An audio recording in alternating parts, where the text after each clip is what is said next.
Hey guys, Carl from Purple Moose Plays. Happy Pride to all of you. Today I'm taking a look at Molly House from designers Joe Kelly and Cole Wehrle and publisher Wehrlegig Games.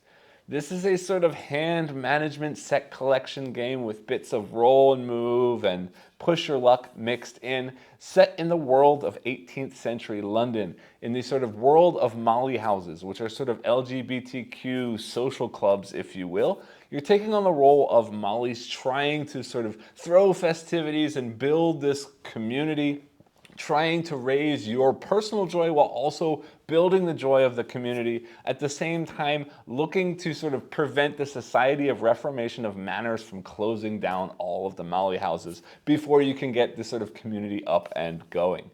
Disclaimer, I was given a review copy of this game by the publisher for this video, but as always, I will do my best to give you my own honest opinion of the game. With that said, let's head down to the table to see how this one plays solo, and then I'll meet you back up here to let you know what I think. To set up a solo game of Molly House, begin by placing the game board out on the table.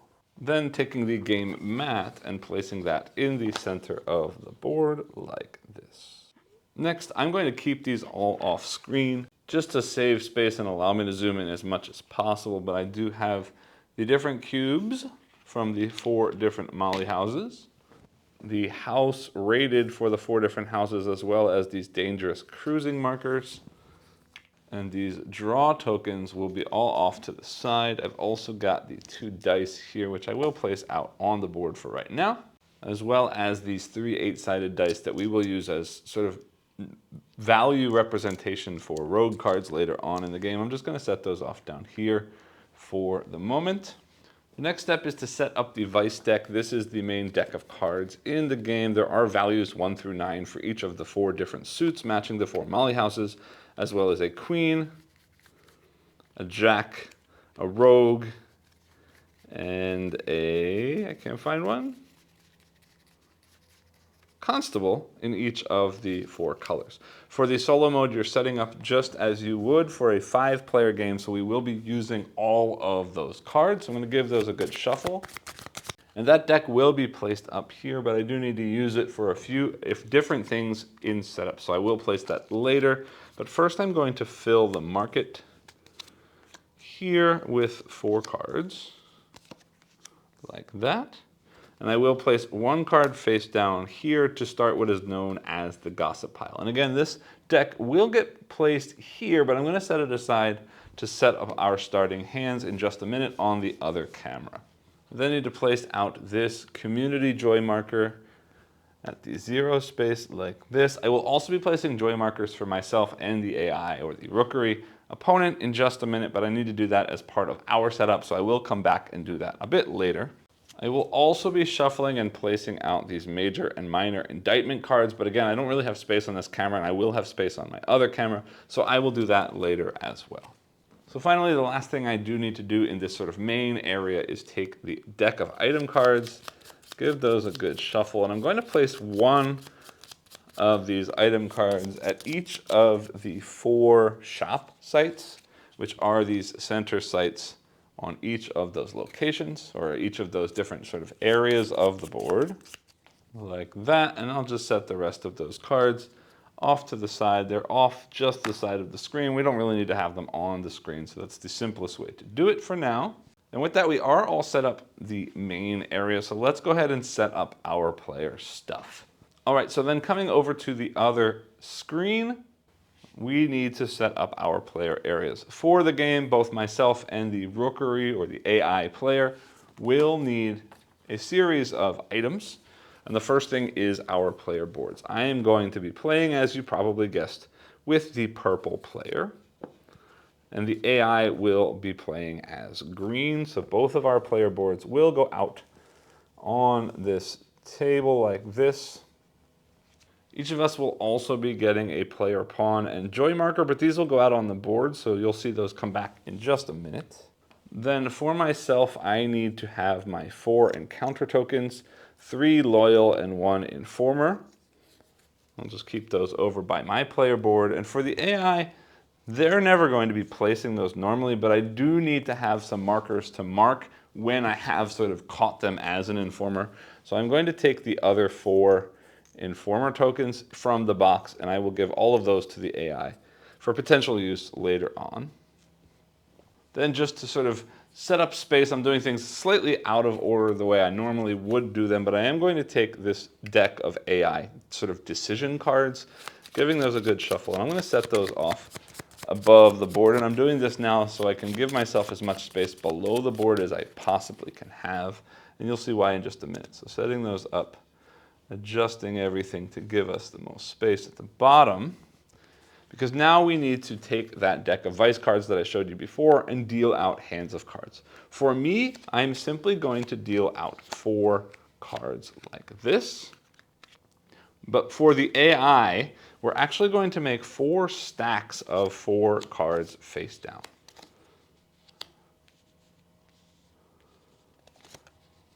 Like that, and now having done all of that, I am slightly concerned about this mix of all yellow cards in my hand, especially with those numbers so close together.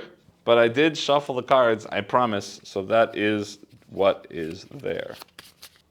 Next, to finish setting up this area, I need these 4 play or pass tokens that will get used when we do what's called a festivity later on in the game, and I'll just set those here as well. We will also be placing out those major and minor indictment card decks that I mentioned before. I'll just set those here in the middle. And then finally, I will take this player aid, setting it at my player area, as well as these 4 6-sided dice that the AI will also make use of later, setting those over here. And that's basically all the setup there is, except that we have to do 2 more things, and that is I need to decide which of these cards I'm going to start having in my reputation. You're supposed to put it next to the player aid, or sorry, the player board, but I will be using the space above for that. And that means I want a little more space for the AI. Let's put the AI deck there. And I'm going to now, and this isn't going to make sense to you until I explain how the game works, but I'm going to choose one of these 4 cards to place into my reputation area.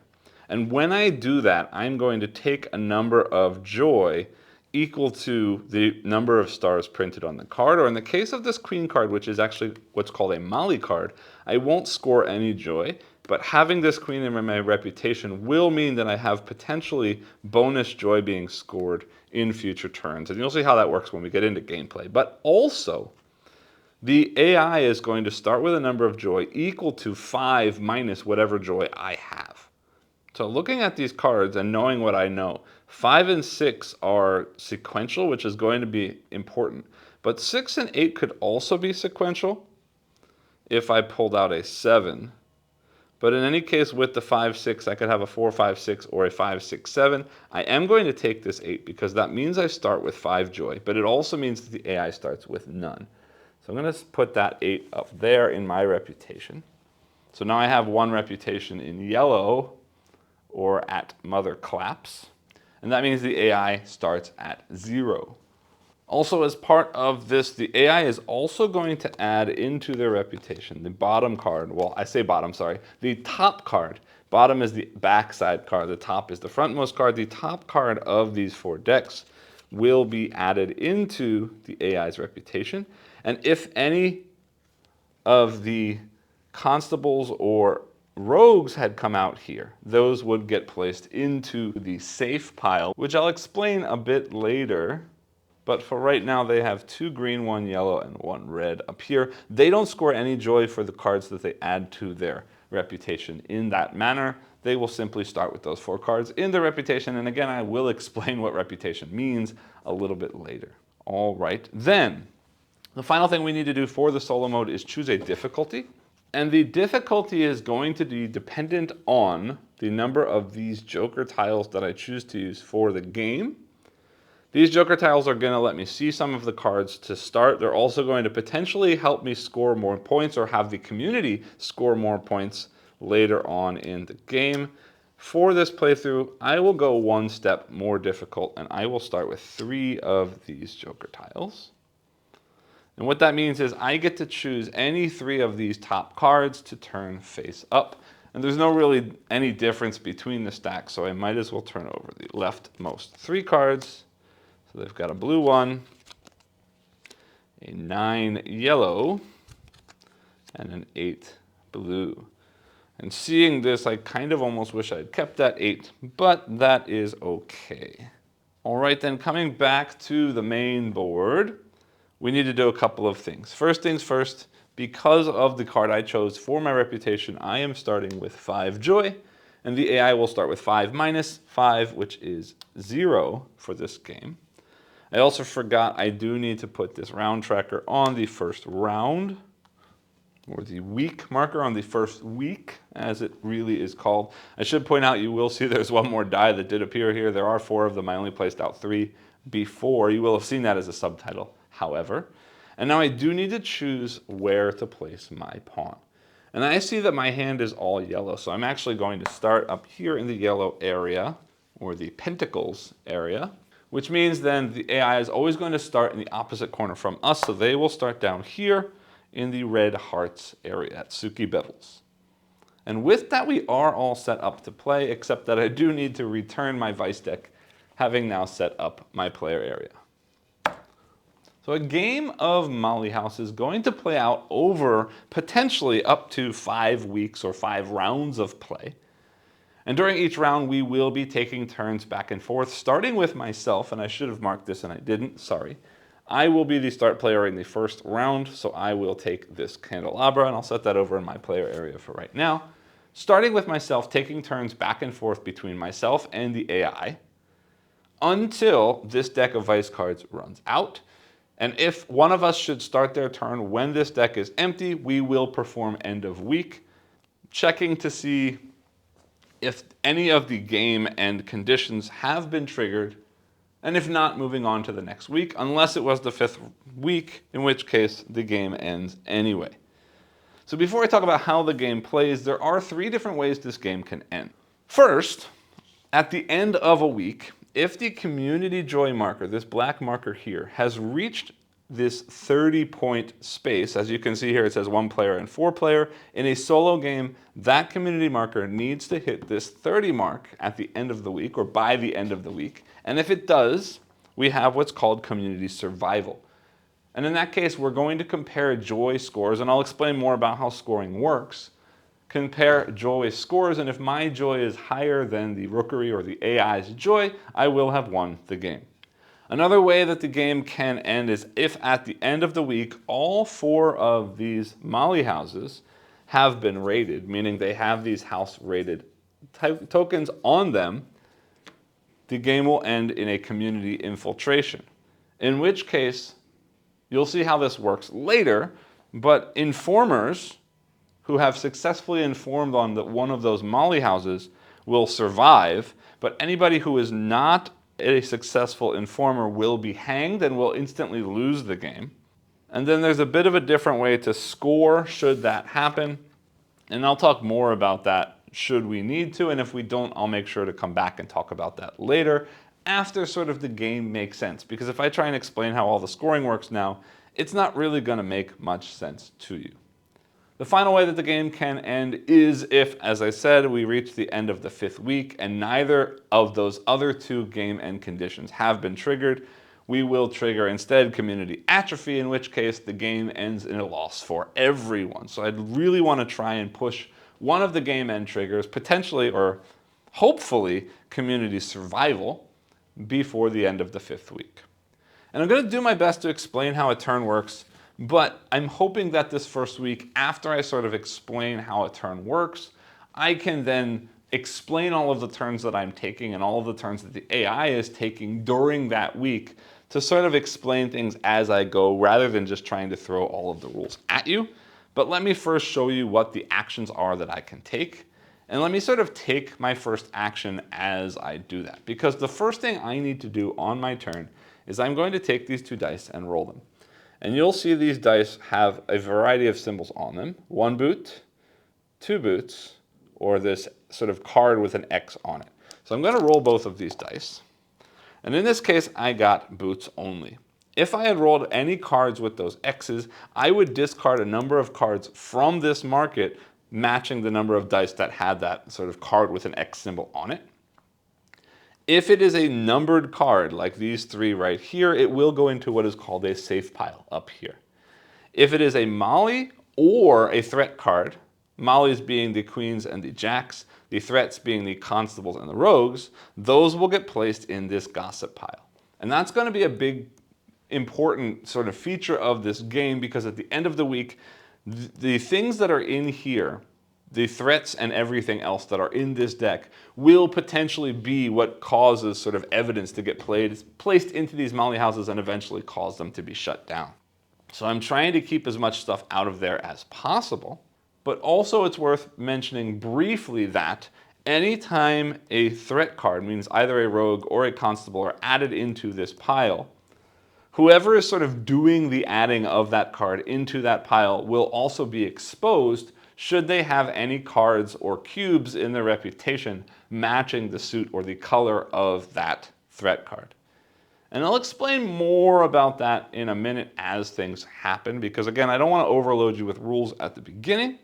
But after having rolled those dice and after having taken care of any market discard that needs to happen, I'm going to choose a number of spaces to move equal to either of the dice or the sum of both. So in this case, I can move 1 space, 2 spaces, or the total of 3 spaces from where I am. And in the case that I do happen to roll 2 of those market discard icons, I can either choose to stay where I am, because anytime I roll a market discard icon, I could choose to not move at all. But I can also choose, in that unique case that I have 2 market discard dice, to be picked up by a fancy fellow in a carriage and place my pawn anywhere on the board of my choosing. And I'm going to be moving around the board for a variety of different reasons, partially to take specific actions associated with specific sites on the board, but also potentially to end up in the same space as the AI in order to potentially accuse them of being an informer. And I'll explain how that works in just a minute, but let me show you the different actions that are available to me after rolling the dice, doing any market discard, and then moving as much as I'm going to move.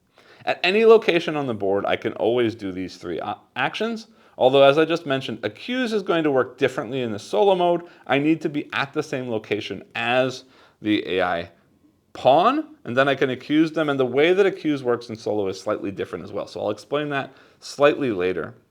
But first I could choose to indulge wherever I am on the board, and indulge simply means I get to take one of the market cards matching the color of the location where I am. So currently I could take that yellow 7 should I choose to do so.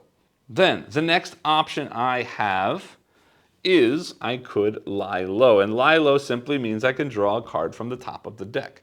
Now I mentioned matching the color of the space. That means that that can't necessarily happen at all spaces, because these shops you'll see have a white space. There are no white cards. So I can only choose to draw from here if I'm at a colored location, whereas I can choose to draw from here anywhere, including at one of those shops. But then there are 3 site actions as well, and these can only happen at specific sites. Throw a festivity is the main way that we're going to sort of interact with the game to score points and sort of progress on this joy track, trying to reach the end of the game.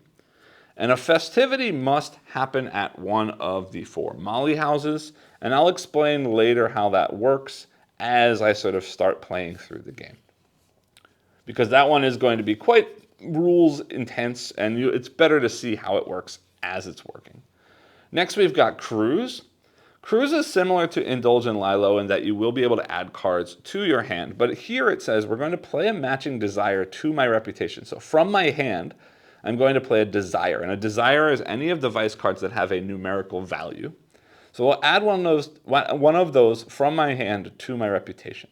And it's worth pointing out here that I'm not scoring those joy, those stars on that card when they get added into my reputation in this manner. But any Molly that is in my reputation that matches the suit and color of that card will give me a bonus when that card is placed into my reputation, including during a cruise action. So queens will give me a bonus of 3 if we place a matching color into my reputation, and jacks will give me a bonus of 2 for the same thing. Continuing with the cruise action, after having placed a card from my hand into my reputation, I then will draw a number of cards from the deck, a maximum of 4, equal to my reputation in that color. So if I placed a green card into my reputation, I would count the number of green cards and green cubes in my reputation and draw that number of cards from the deck into my hand up to a maximum of 4. And it's worth noting that I have a maximum hand size of 6 cards at any time. And should I ever exceed that maximum of 6, at the end of my turn, I will place any remaining cards or sort of any excess cards into this gossip pile. So I'd really rather not go over 6 because, again, I'd rather not have cards in that gossip pile. And then the final action I can take is the shop action, and of course that has to happen at a shop. I'm going to take an item, and then I'm going to perform a market discard. In that case, only the furthest away from the deck will get discarded. Anytime we do a market discard, including from the dice, we will start from here, moving in towards this, and we will always slide away from the deck and fill in as needed. But each of these item cards is going to give me some kind of unique ability, and these item cards will not be refreshed until the next week, and any item card that's left on the board at the end of the week will be removed before refreshing these items. So we're only going to have 4 items per week, and they will always be new 4 items every week. So let's take a look at the 4 items I have right now. Again, these aren't really going to mean anything to you at this moment, but I will explain sort of as best I can right now and then talk more about them later as we get into gameplay. So here's a bottle of gin. It says just before the festivity is selected, all players may play an extra round. So usually a festivity will be 2 rounds, but if I use a bottle of gin, I can add a 3rd round, which will mean I get to add a 3rd card, and you'll see what that means when we do our first festivity. The bribe action says, as your action, I can examine the gossip pile and take 1 card of my choice, which means I have an idea. Well, not an idea. I know exactly what is inside this gossip pile, which gives me a lot of important information, but also lets me remove 1 card into my hand, which means I get a card into my hand, which is great, but it also means I'm removing a card from the gossip pile, which could also be great as well. Next, the other 2 items are the same newspaper notice. It says, as my action, if I'm at an open house means one that has not been raided and closed yet, I get to place an encounter token face up and add all matching market cards to the gossip pile, resolving any threats as if discarded from the market. It says, furthermore, if you placed a loyal encounter token, score 2 joy for each card added to the gossip. So this is related to those encounter tokens, and I'm going to broadly explain them to you right now. But again, we do have 3 loyal encounters and 1 informer tile. And these generally can only be placed out if there is a Molly house closed at the end of the week and I have the most reputation in that house. I will place out 1 of these after receiving an indictment for having had that most reputation. The 3 loyal spaces or 3 loyal tokens can go out, and at the end of the game, if we have a happy ending, means if we get the community joy up to 30, and I have a loyal token in a Molly house that hasn't closed, I will score an additional 2 joy at the end of the game. Meanwhile, the informant tile will allow me to will allow me to survive if that associated Molly house is closed at the end of the game and we end the game with the sort of sadder ending of the Molly houses all being closed. I would survive as an informer, and I will also get some points for having been an informer. But mid-game, if I'm ever exposed as the informer, I'm going to start giving most of my joy to the community instead of myself, which will make it harder for me to win in a sort of happy ending. So that's going to sort of change up the way the game plays later on, and I'll explain more about that should I need to during the game, and if not, then absolutely at the end of the game. So you have some idea of what that means. But that means the newspaper notice gives me the ability to put 1 of those out on the board earlier, likely going to be 1 of those joy tokens, the loyal tokens, because as it said, if I place a loyal token, I will also score 2 joy for every card I'm adding to the gossip pile. But that does also mean that those cards are going into the gossip pile the same color as the loyal token that I've placed, which means there's a higher likelihood of that Molly house being closed and therefore not giving me the happy ending at the end of the game. So I do have to be careful if I'm going to use a card like the newspaper notice. So that's basically it for the sort of main actions The AI's turn I'll explain as the AI takes their first turn, but I do want to show you one more thing, and that is sort of the idea of what a festivity is. I'm not going to explain how the festivity works until we have one, but the festivity is a way we're going to sort of have a party or have a gathering at a Molly house in order for us to play cards from our hand to score points, to score joy for us and for the community. And this is going to be sort of the main element of the game, and the reason that we're doing all of the things that we're doing with the cards in my hand and in the AI sort of 4 columns.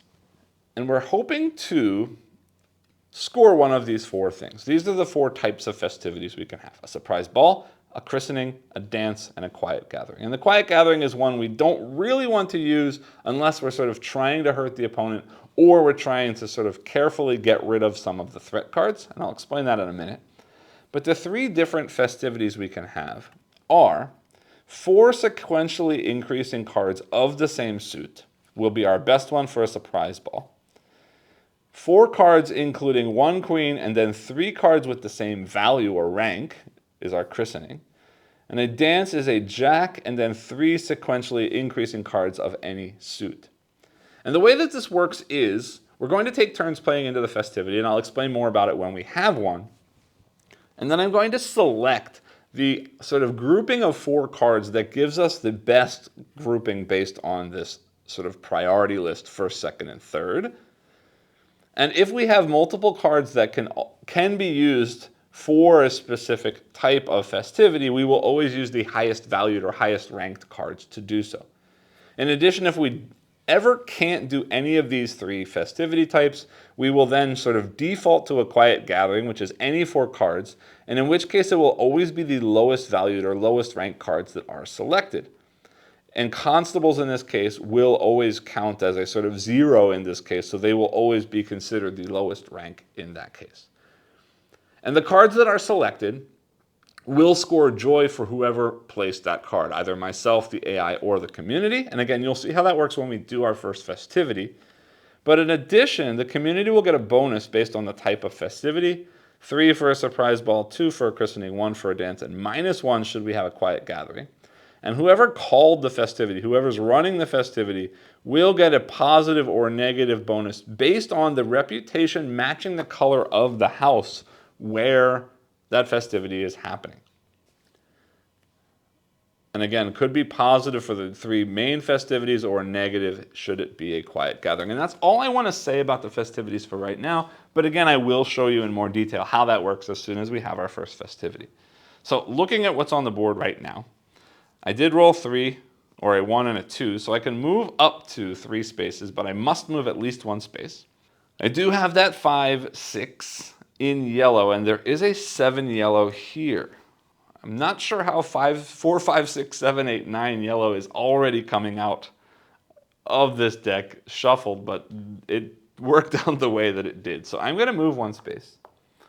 And then I am going to indulge, means I get to choose a yellow card from the market. I will take this 7 and put that into my hand. So now I've got queen, 5, 6, 7 of the yellow cards, or of pentacles, in my hand. And then we fill or refresh the market, placing out this 2 of fans.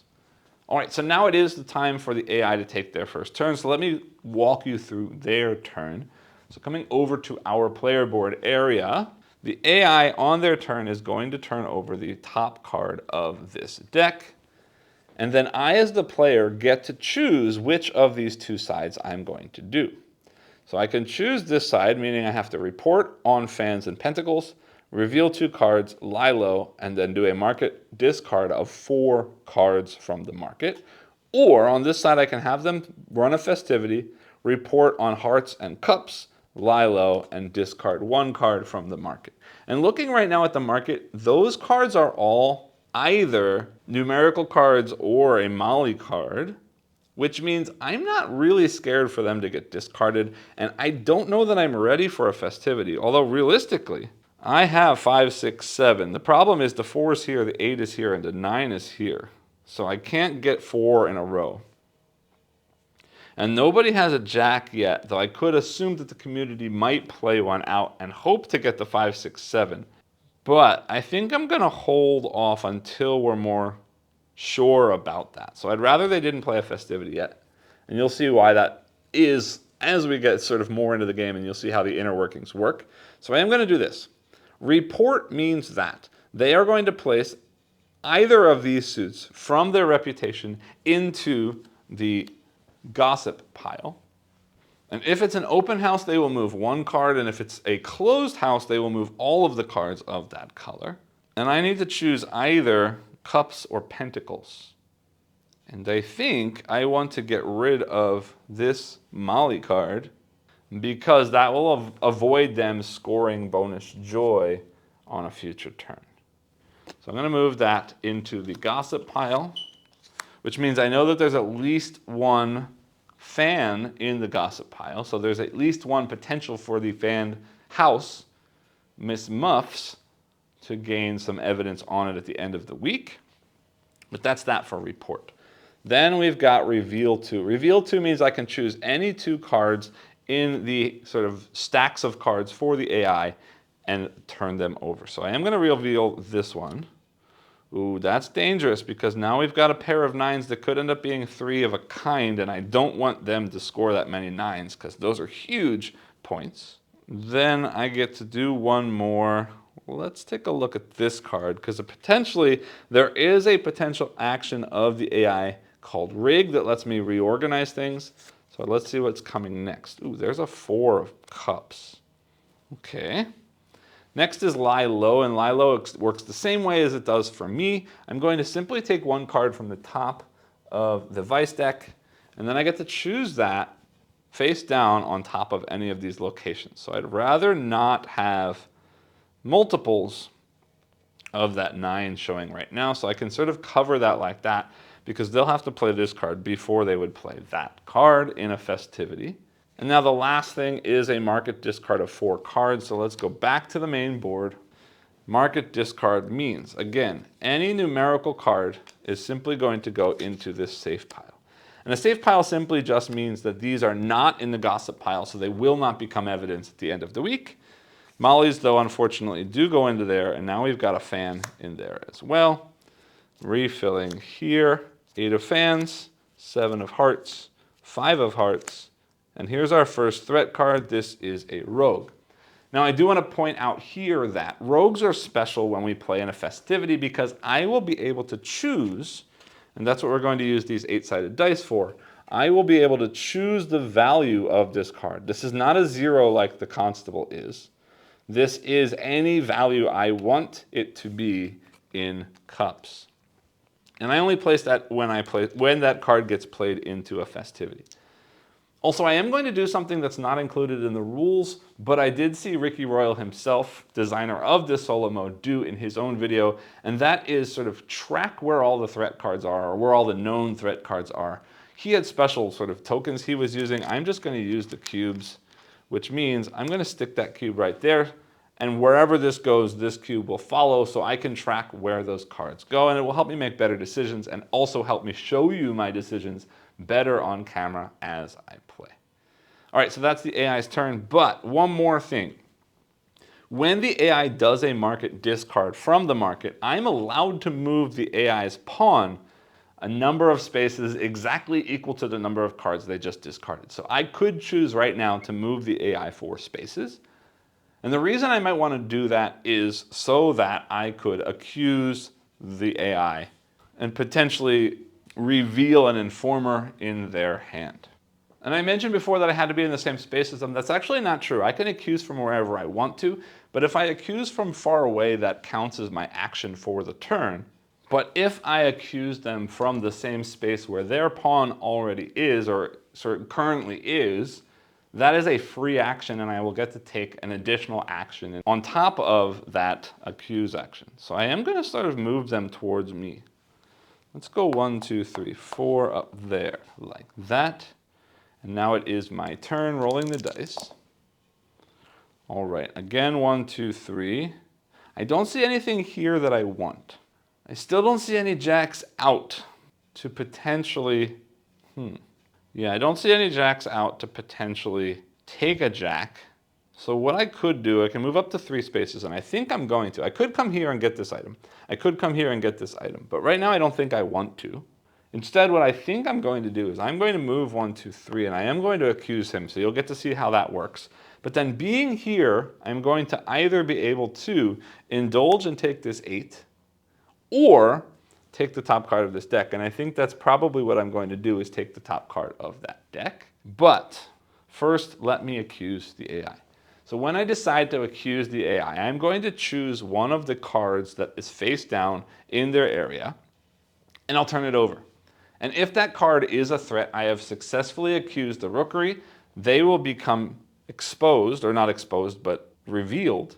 I will gain 3 joy, the community will gain 3 joy, all of the cards in that column will be turned face up, and then for the rest of the game, any card added to that column would be face up.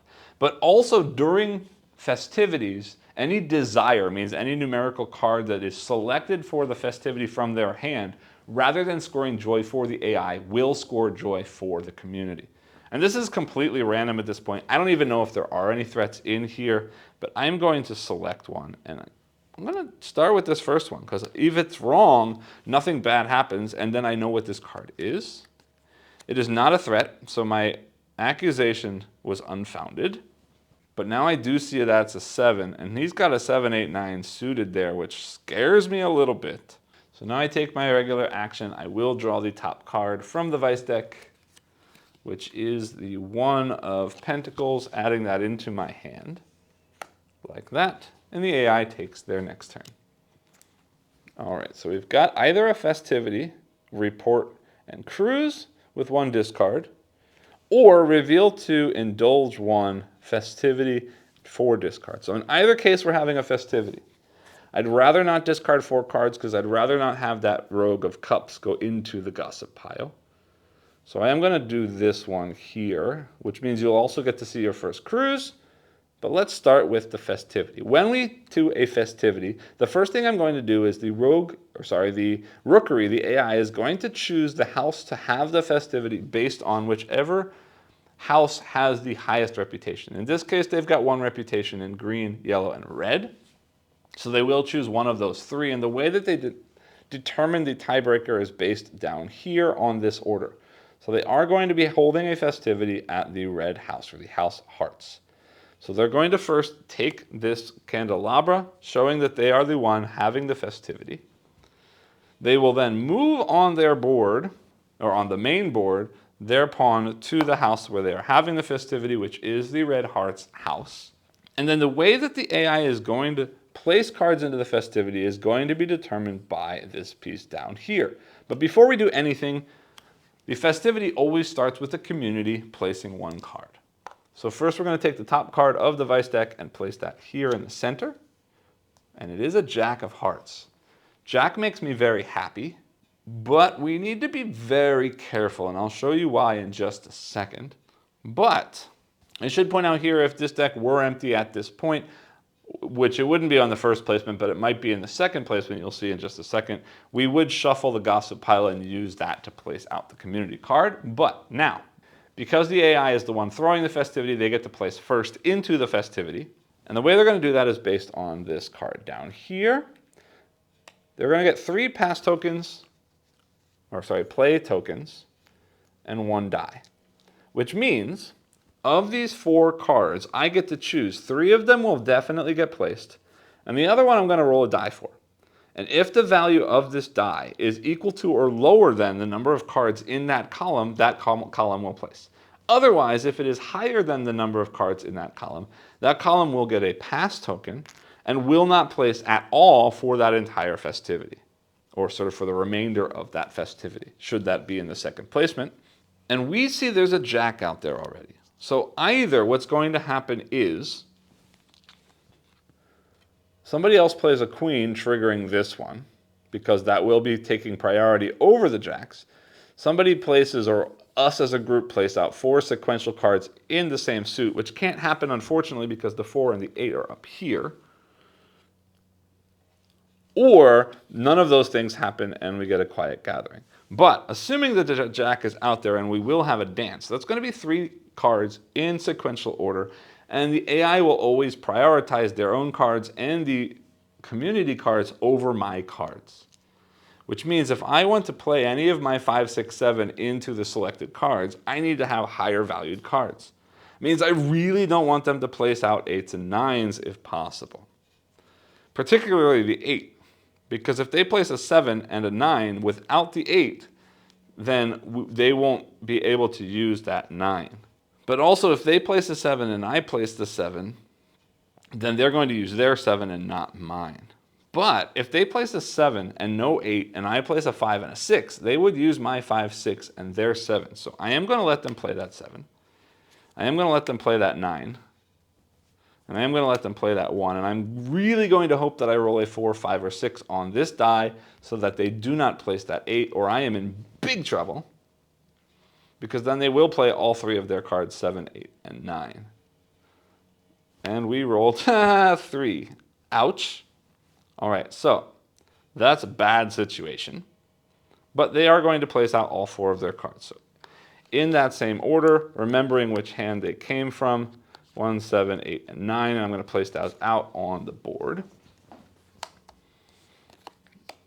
And now we're in trouble because I cannot beat that. And should a 6 of cups come out, that would be really sad. Now, when we are playing a festivity, the person who did not start that festivity has the option of placing out a card. The player who is running the festivity must always place a card in both rounds of the festivity. So I can see now that my cards will never be selected for this festivity, regardless of what I place out, because they've already got a 7, 8, 9 with a jack. Unless if I place the queen and the 7, and another 7 gets played, then I would score my queen and my 7. Yeah, let's push my luck. I like my 5, 6, 7, so I'm going to play the queen first. That way if a 7 doesn't come out, I don't play again. But if it does, then I will play my 7. So let's do that. That's round 1. Round 2, the community plays another card. Stardust, it is a 3, so that doesn't mean anything. Now coming back to the AI's card, we look at the card and it shows 2 are autoplay and 2 are rolling. Now, it's worth mentioning that if a card or if a stack had passed in the first round, I could assign a play token to that passed stack and they would still pass because they had already been removed from the festivity. But in this case, all 4 played, so I am going to place 2 plays and 2 dice. And because I've already seen what's coming, and I don't mind them getting rid of cards, because nothing right now is in that much danger of closing, I'm going to play one of these for sure, and I'll roll on these 2. Because the 3 is more likely to hit.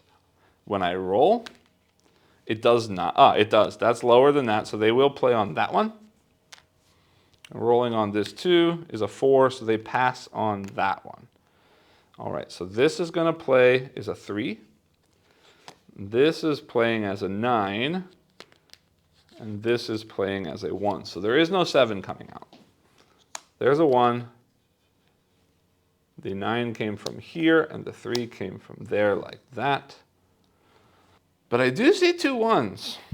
And I think I'd rather them score 1s because 1s only give 2 joy. That 7, 8, 9 scores 5 joy, 5 joy, and 4 joy. I can't let that happen.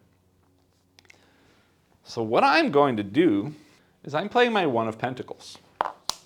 Because what that means is now we can have a christening. Because we have a queen and 3 1s. And that's the only number we have 3 of. 1, 1, 1, and the queen. So by doing that, I force both of my cards to be played, which will be helpful to me. It's going to be sad for the community because the community is not going to score any points this time. But now we resolve the festivity.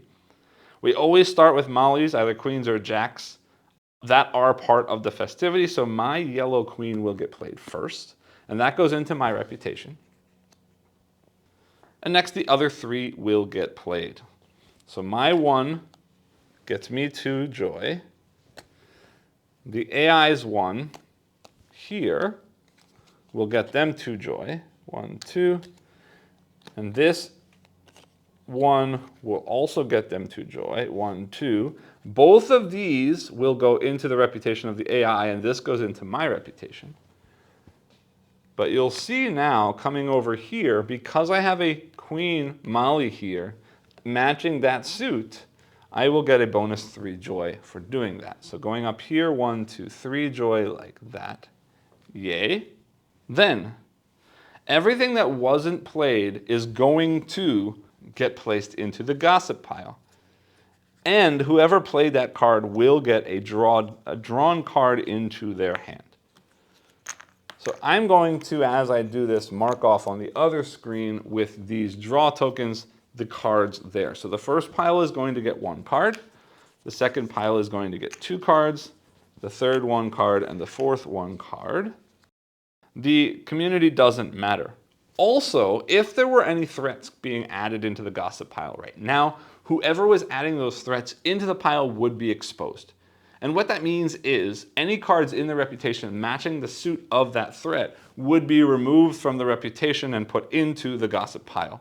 And in the case of myself, would be replaced with a cube of that color to give my reputation, sort of to maintain the level of reputation I have. The AI will not maintain that reputation. When the AI loses their cards in their reputation, they do not take any cubes. So that is one way that the AI has a little bit of an advantage over me. But right now that isn't happening because there are no threats in here, so I don't need to point that out. Although I should say that if the community card was a threat card and got added in here, then both myself and the AI would need to check for exposure, putting cards from our reputation matching that threat into the gossip pile. But for right now, this all just gets cleared into gossip, like that. And I'm going to bring this over to give some new cards to the AI. So you'll see here, this one gets 1 card. This one is going to get an additional 2 cards. And I should point out here, the AI does have a max 6, just like we do, for each of these columns. 1 card there, and 1 card there, like that. Cleaning up this area. These go back here, the dice go back here. All of these draws go away, and the AI still is continuing their turn. That was the festivity step. Now we're going to report on either hearts or cups. And in this case, it doesn't really matter, but I'd like to keep them having reputation for everything, potentially so that they can get in trouble for things later on. And higher values are going to be more important, and you'll see why later on. So I will get rid of this red heart into the gossip pile. Now, the AI is cruising. Their cruising works a little bit differently from mine. I'm going to move the topmost face-up desire, meaning numerical valued card, in a non-informer Rookery hand, none of them have been revealed as informers, to the reputation. So the only one that we've got is this one here. Everything else is face down. And that will get placed into reputation. Just like our cruise action that does not score unless there was a Molly in here scoring bonus off of that. And now we're going to see they have 2 cards of that suit in their reputation, so they are going to draw 2 cards from the Vice deck and place it in the hand that just came from.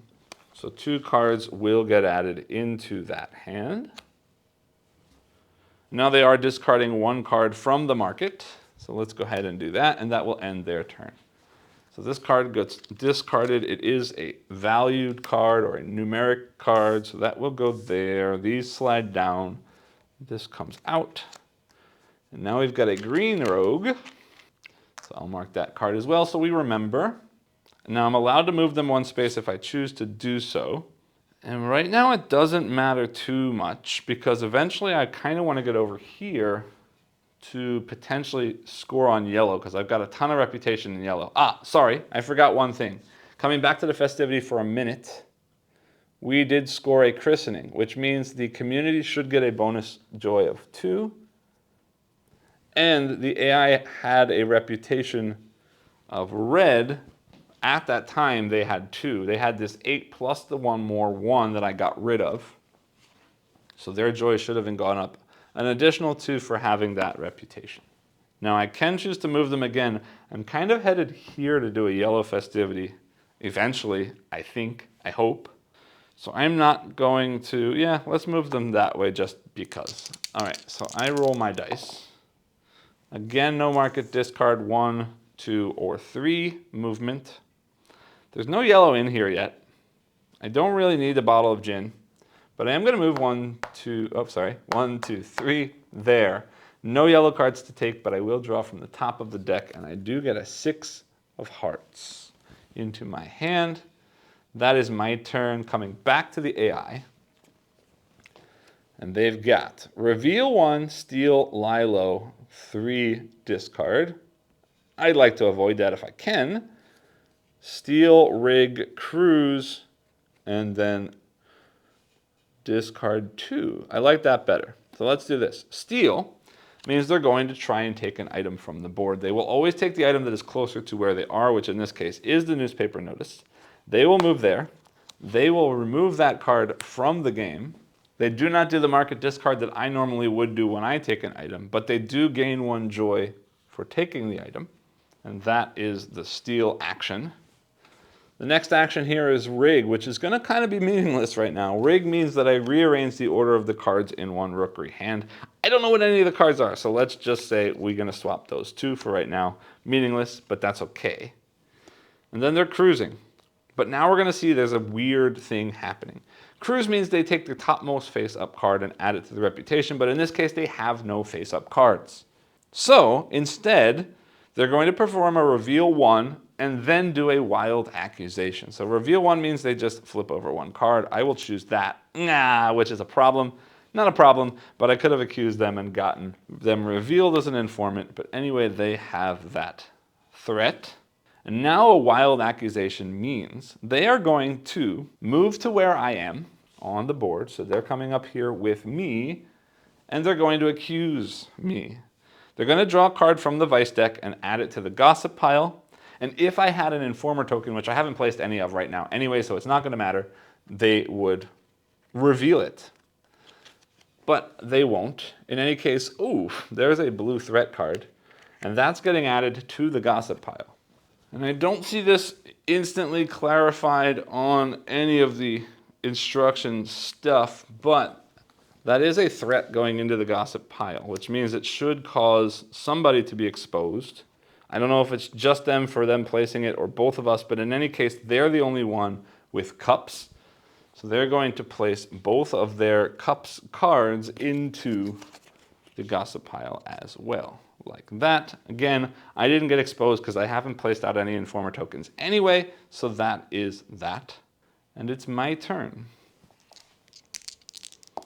And I roll 1, 2, 3, which means I can't stay where I am to try and accuse them. I do see that they have a constable card in their hand, which means that constable card is yellow, which I have a lot of stuff in, and I don't want to lose it. So if I could do a festivity to get rid of that card safely, it might be a good idea. The problem is I don't have any low-valued cards. And low value is what's going to be chosen in a festivity that is eliminating a constable. But I think it still might be worth it while I'm slightly ahead in points. It's also bad for the community, though. In any case, actually, even if it gets played as a threat into the gossip pile, only they will be exposed because they'll be the one playing it. So in any case, I think I might try a festivity. Yeah, I'm going to push my luck. I'm going to do a yellow festivity. And we start that by turning over this card, which I really hope is a jack. It's not, it's a 2 of hearts. Okay. Then I'm going to be a little crazy, and I'm going to play my 6 pentacles. It's not my lowest card, but it could be 5, 6, 7, or it could be 6, 6, 6. So I'm going to play that. This may end up biting me, but I'm going to do that. AI on their turn, if I throw a festivity, flip over a new card to see what they're going to do. They've got 2 plays and 2 dice. And I would like them to play that constable. And I'm going to have them play one of these smaller piles because I'm less likely to roll on one of these. So I will roll on that as a 1. Well, they are going to play there too. And I will roll on this one here, which is a 2. Great, they're playing all 4. All right, so let's see what happens. Come on, jacks. All right, there's a 7. The constable gets played. I do like that the 7 is higher than my 6. This next card is a jack, which is really nice to see because now there's a 7 there. Although I'd rather somebody else play a 5 and not that 7. But this last card that does get played is a 9, which is definitely not getting played. If this is a 5, that would be wonderful. It's a 4. All right, well, a 4 doesn't help me. I need to decide now. If I play my 7, the lowest cards out are 2, 4, 6, depending on what the AI plays. If I play my 5, we auto get a 5, 6, 7. They get, yeah, we have to do that. We have to do that. I'm playing this 5 as my second card. The AI's deck says that they're going to roll on all 4 of theirs. So rolling first, doesn't play. Next, doesn't play. Next, doesn't play. And next, doesn't play either. So they're not playing any more cards. So that's the end of my festivity. So we do have a jack, 5, 6, 7. So they're going to play their jack first into the reputation, which scores them nothing because it is a molly. Then I will play my 5 and 6, getting 7 joy. 1, 2, 3, 4, 5, 6, 7 joy. And they both go into my own reputation, which means my yellow is crazy right now. But I do score 3 points twice for having that queen in there for each of those cards. So I do get 6 more joy. 1, 2, 3, 4, 5, 6. I'm doing great, but the community really needs some help. They are scoring their 7 for 4. 1, 2, 3, 4 joy. That goes to their reputation, like that. Now, these go into gossip. This goes into gossip. Hold on. This was from the 4th deck because they're going to need a card for that. Deck 4 and deck 2 get cards. So this goes into gossip. And this is going into gossip, exposing them for yellow. So looking at their player board, that means that this jack and this 4 both get placed into the gossip pile as well.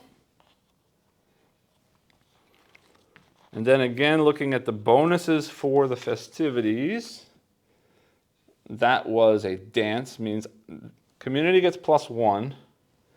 They're hurting. And I get +M at the yellow house right now is 1, 2, 3, 4, 5.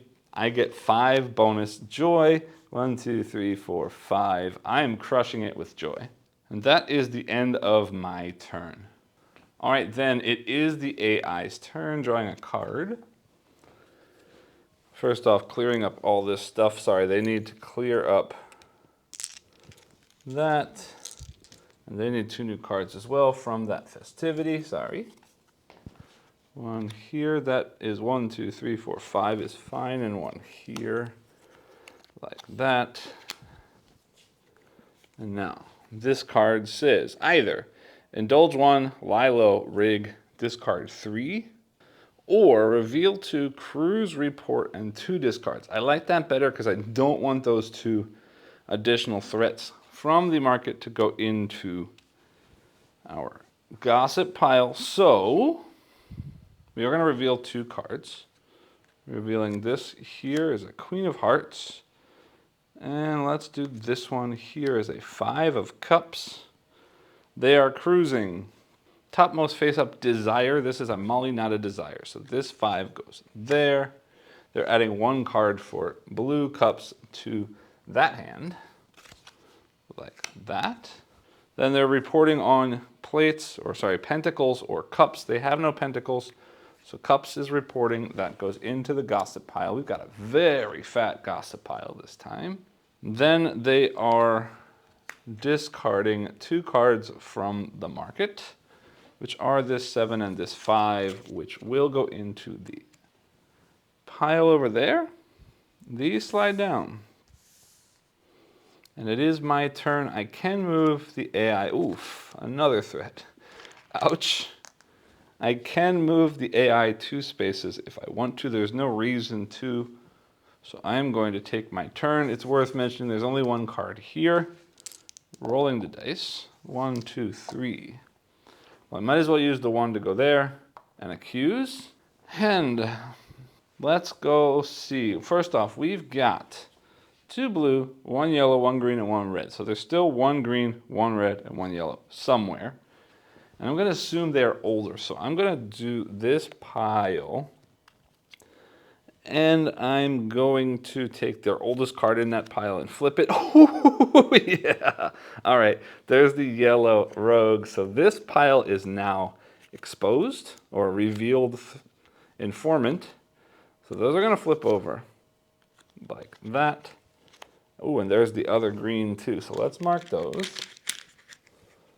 He's got a yellow and a green right there. Plus now, what we're going to do is take this. This is now a revealed informer, and I'm going to place a cube matching the one that I just uncovered, which is that. Means anytime a desire from this hand, a numerical card from this hand, is used in a festivity, the community will score instead of this column. Or sorry, instead of the AI. And then go to the safe pile rather than into their reputation.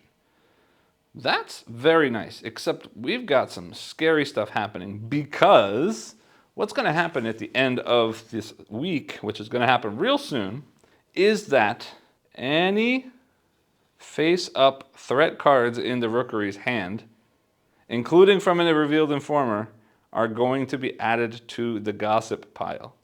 And any exposed cards from the reputation, which means this green and this green and this green and this yellow are all going gossip. We're going to have a big, nasty end of week. But anyway, I get to take 1 action. I don't need any of the cards from this row. So I am going to take this one right here, which is a Queen of Cups.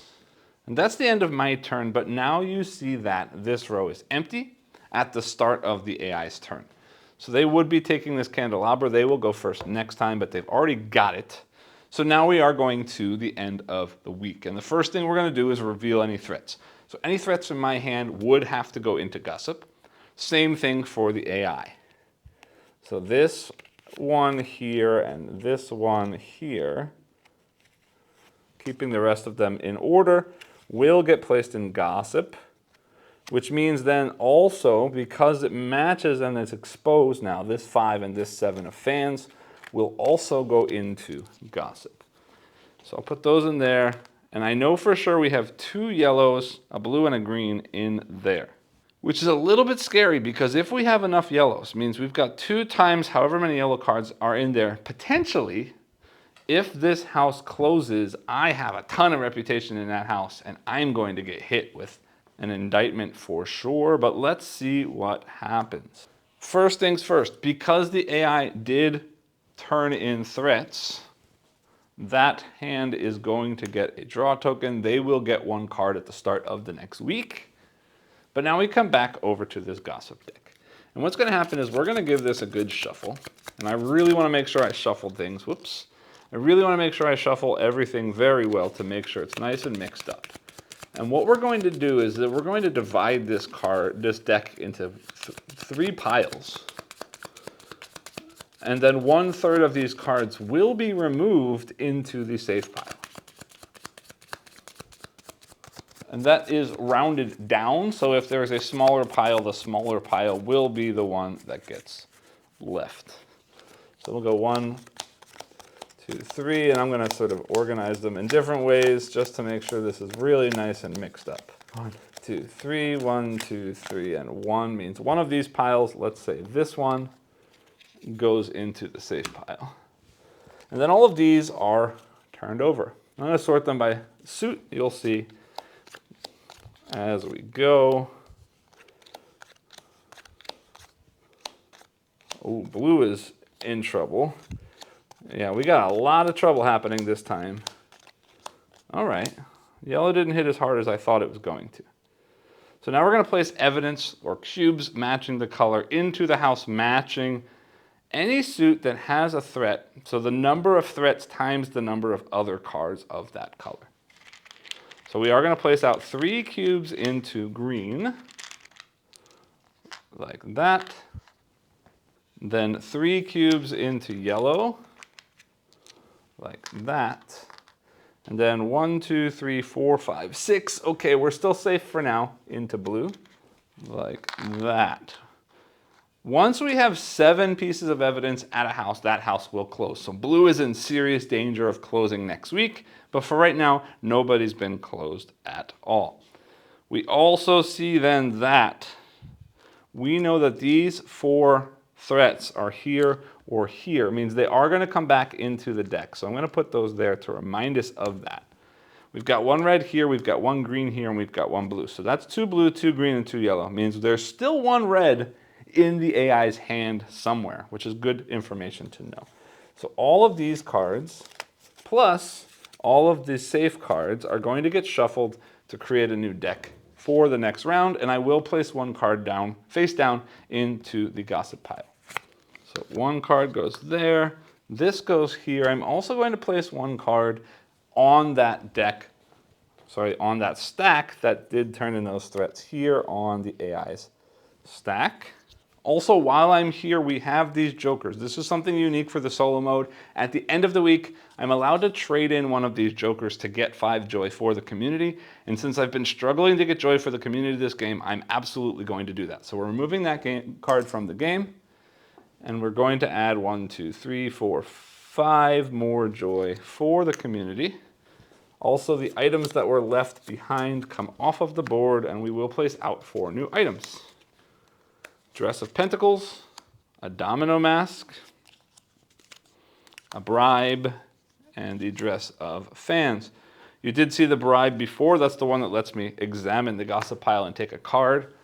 Let me show you the other 2 new types of cards. The Dress of Pentacles says, when I'm in a festivity and I play a card, I can play this dress with the matching suited card, so with a yellow card. And then the surprise ball, which usually should be 4 sequential cards of the same color, are now any 4 desires that match any played dress. So it means that we don't have to have those sequential numbers anymore, just 4 desires matching that. And if multiple dresses are played, then it could be either of those colors. That's pretty cool, especially because my yellow's getting really full. I've got 1, 2, 3, 4, 5 yellow cards. I'm missing a 2, 3, 4, 7, 9, and jack. I have the 7 in my hand. That could be really cool to have. Also because yellow cards that are played won't go into gossip, and I want to protect that house if I can because I'm in trouble otherwise. Domino says, I'm going to play this before revealing gossip at the end of the week, and my reputation is ignored during raids. That is going to be super important. If I can keep yellow, and I get the dress, and I get this, I can protect myself from being indicted for standing with yellow, and or protect yellow house from closing. All right, so we are all set. The AI takes the first turn because they do have the candelabra from ending the round. We turn over a card. Oh, all right, so we're starting with a festivity either way. Then we're going to lie low, rig, and kill 3 things, which are all threats. Scary, I'd rather not. Or we've got a festivity, a cruise reporting, which will get rid of that 8, and 2 clearing. Let's do this one. So we are going to start with a festivity. So first things first, they are going to red. All the way over on the other side of the board. And while we're here, we may as well start by drawing the community card, which is, ooh, okay, a yellow threat, which means we have the potential of getting rid of that, which could be pretty cool. I don't have very low cards though, but we might be, we'll see. Okay, then AI's card shows that they are playing all 4 cards this time, so there's no reason for me to place anything out. We've got a 6 of cups. We've got this next hidden card, an 8 of cups. The next one is a jack of cups, yikes. And the last hand is a 2 of stars. The cool thing is, those are all fairly high numbers, except for that 2. Community plays again, which is this jack. All right. Well, jack wants increasing values. There is a 6 and an 8. I could play a 7. It means that they score 1, 2, 3, 4, 5, 6, 7, 8, 9 joy. But I'd be scoring 4 plus the 3 from my queen is 7. Means I'm still way ahead of them.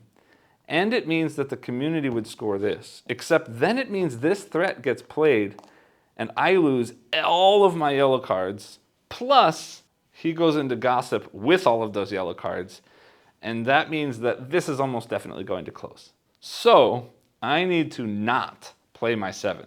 And I need to hope that they don't play a 7. All right, well, they've got one empty hand. So guess what? That's the hand that's playing. And we will roll for the other 3. This one I'm rolling is a 4, they don't play. A 2, they don't play.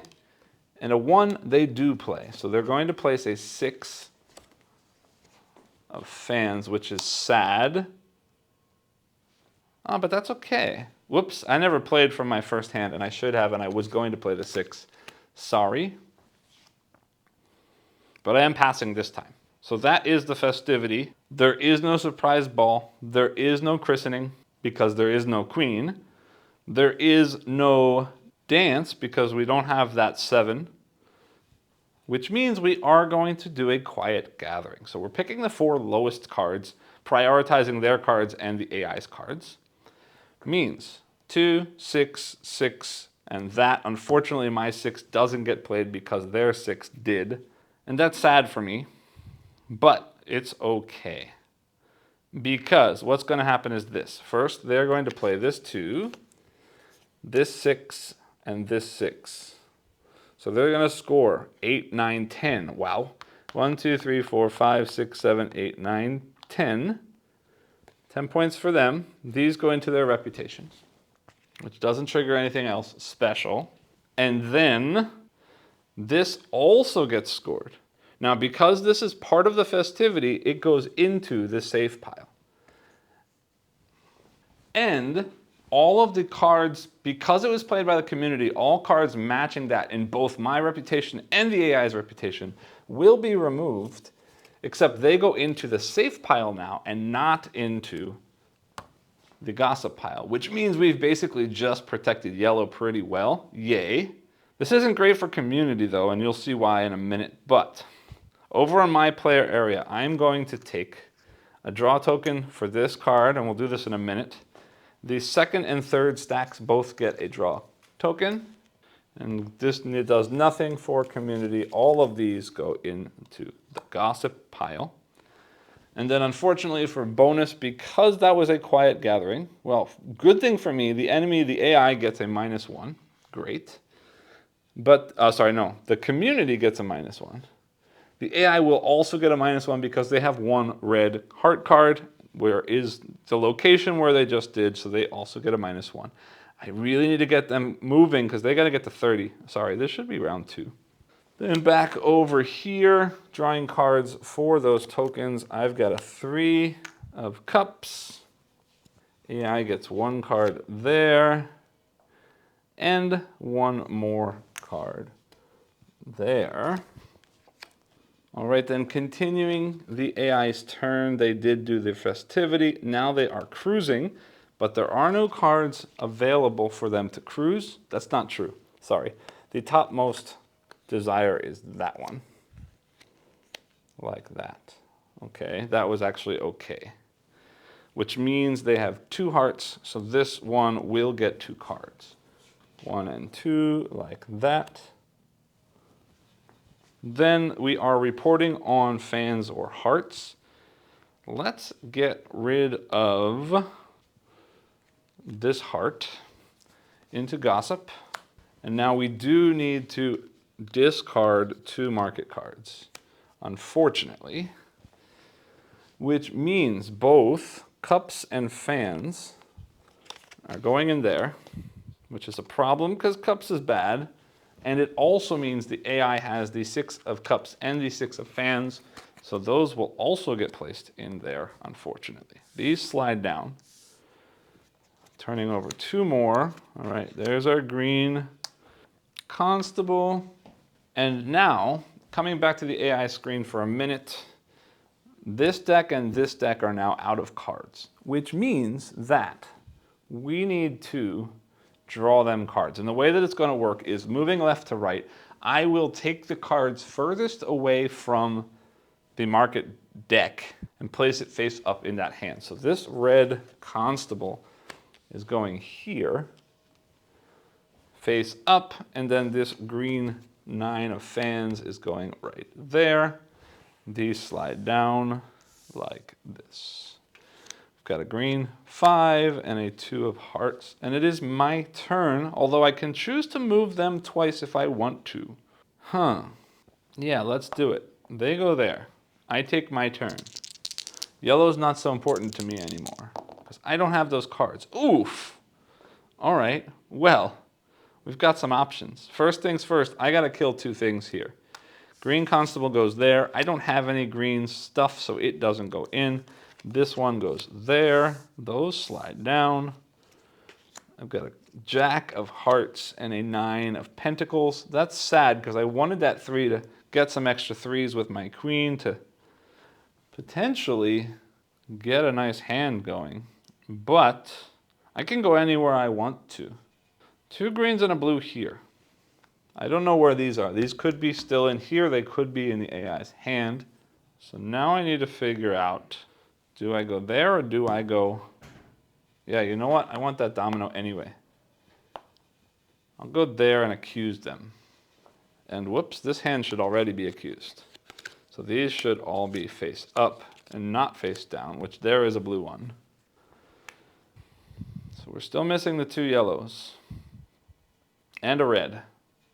And I'm going to accuse this card back. No, let's do the front one just so it's available to us, even if I fail.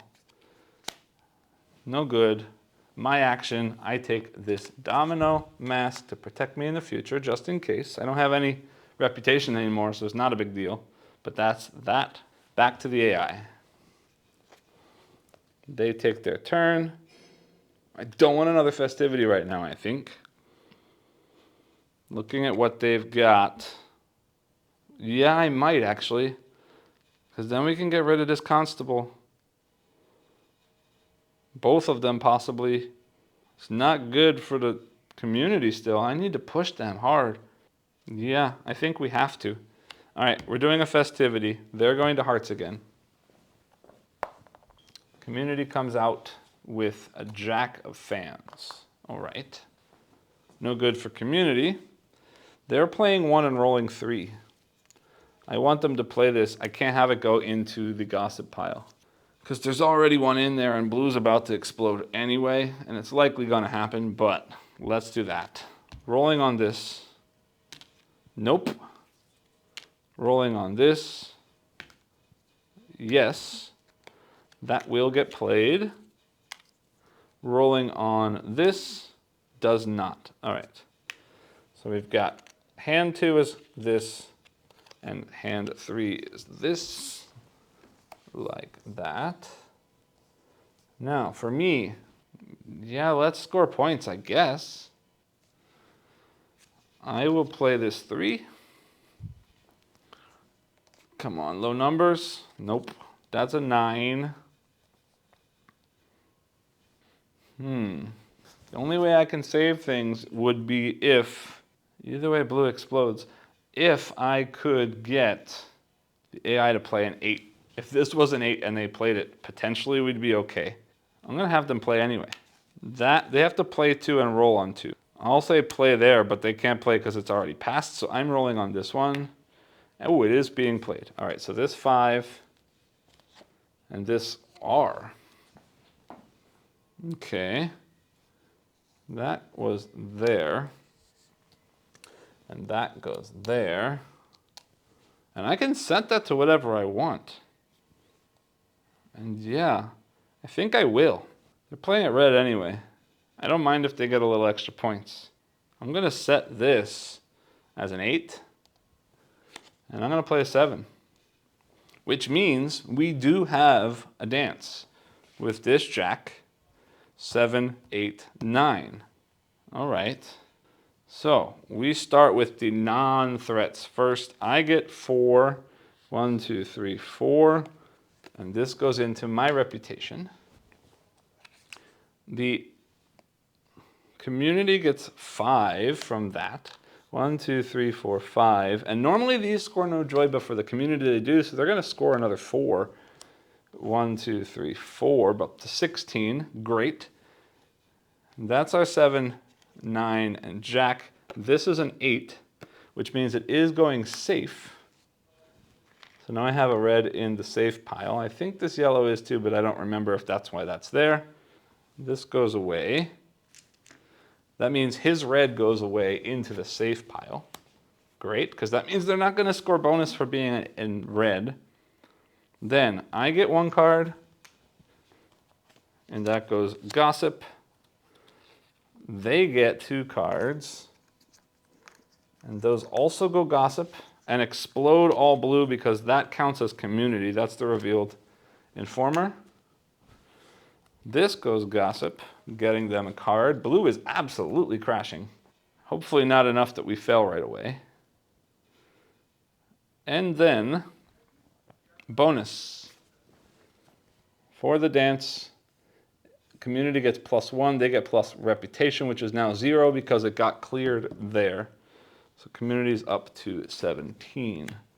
Not bad, but not 30. Coming back here, reporting. They don't have any cards to report on. Indulging 2. So let me clear up this. Let me get all the cards first out. Sorry. I get 1 card, which is the 1 of hearts. The informer gets 2 cards, which are the 3 of pentacles and the rogue of pentacles. Like that. So we do have a yellow there. This guy gets a new card face down, like that. And they're indulging twice. And when they indulge, they take cards from the market into different hands, and I get to choose what I give them. So let's see. I have a red 1. No, you know what? Yeah, 1, 2. I want that 2. I don't give them the 2. I'll give them this red jack face down, blocking. It's not going to matter because that's face up and it's going to go away soon anyway, but yeah, let's do that. No, let's do that in the case that we might be able to get rid of that. And I'll give a 5 to this hand. Why not? Those slide down. Hold on. No, they don't slide down until the end of cleanup. So they are trying to get rid of 3 cards from here, but there are only 2 left. Sorry, no. According to the AI, they do refill first from that action, and they are getting rid of these 3 cards. So these 2 go there. The queen goes into gossip. That slides down. 1, 2, and 3 like that. And I'm allowed to move them exactly 3 spaces. Do I care? I don't care. Yeah, maybe. Let's stay green. 1, 2, 3. And that's the end of their turn. My turn, rolling 2 dice. Moving 1, 1, or 2. Sure. I can accuse, but I'm not going to be able to because I don't think there's anything left. But flipping this just to see what it is a 7 of fans. And then I'm going to take this 4. Filling that in. AI's turn. Wild accusation. So it says when drawn at the start of their turn, they're going to perform a wild accusation. So again, what that means is they're going to peek at the top card of the deck, the vice deck, and add it to the gossip pile. And if I had an informer token, they would flip it, but I don't have any out. So that 5 of hearts goes into there. Then it says discard this card and shuffle the discard pile back into the deck and draw again. All right, so drawing again. I get to report, reveal, lie low, indulge, reveal, rig. I don't need to reveal. There's no reason to report. Indulging means I can give them something of my choice. And rig means I can reorder things. I don't think I want to do that. Let's just do this. Report, reveal, nothing, nothing. Lie low means like they get one card added somewhere. Let's put it there, I guess. No, let's put it here because it's going to be a small hand. And then we're going to market discard 2. So that 4 and 9 go into my safe pile. I'm sliding these down.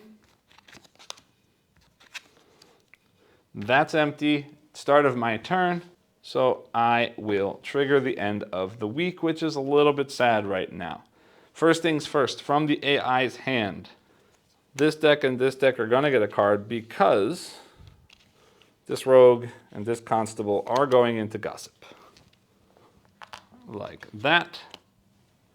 I don't have anything in my hand to put in there, so that is all we're going to do. Shuffling those cards. Let's really hope we can pull out some of those blue in that 1/3 of the deck, because this is getting really scary down here.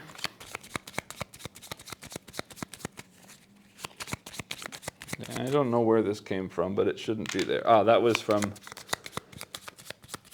one of the threats that was in the party. 1, 1, 1, 1, 1, 2.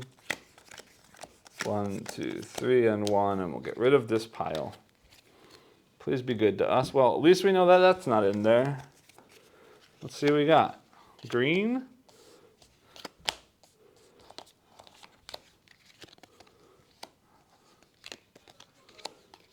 Oh. Yeah, ouch. Oh, that's a problem.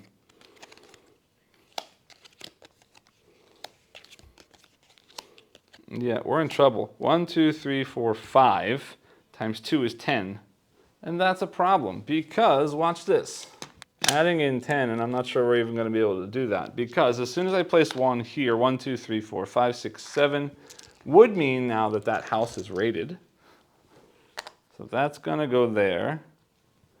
Meaning now we've got dangerous cruising being added here and here, which I'll explain in just a minute, just so you know what they are. You're not going to see it play out because that was 1. So I've got 9 more. 1, 2, 3, 4, 5, 6, 7, 8, 9. Unfortunately, I played very poorly because now that house that was rated has now got more than 7 evidence on it, which means the game is ending with a community infiltration. I don't have an informer token matching blue because I didn't ever get a chance to inform. Maybe I should have used that newspaper in the first round. When that happened, we would have checked to see if anybody could place out informer, would be indicted and would then place out informer tokens at the end of this round. Neither one of us had any reputation in blue, so that wouldn't have happened. But because the game ends now, and because I haven't informed on anyone, I'm convicted of sodomy and I am hanged. Ouch. So even though I have lots of points, I've now been hanged. The Rookery cannot be hanged. Because I've been hung, I am now the loser of the game, unfortunately. Now, in the case that I had been an informer, just so you can understand how it would work, if I wasn't hanged, the Rookery and soloist joy markers would have the joy value divided by 5 and rounded down. And then I would have scored an additional 2 points per evidence on the board matching whatever house I informed on. 1 point per card in the Rookery's reputation that matches the house I informed on. -1 card and cube in my reputation matching any Rookery's revealed informer. -1 point per card and cube in my reputation. And then +1 point for every joker I had left in my player area. And the Rookery would also get an additional 1 point for every closed house. An additional 1 point for every evidence on the closed house that had the most evidence.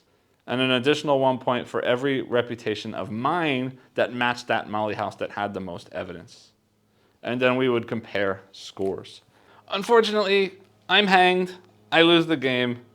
But you did get to see quite a bit of how the game plays out.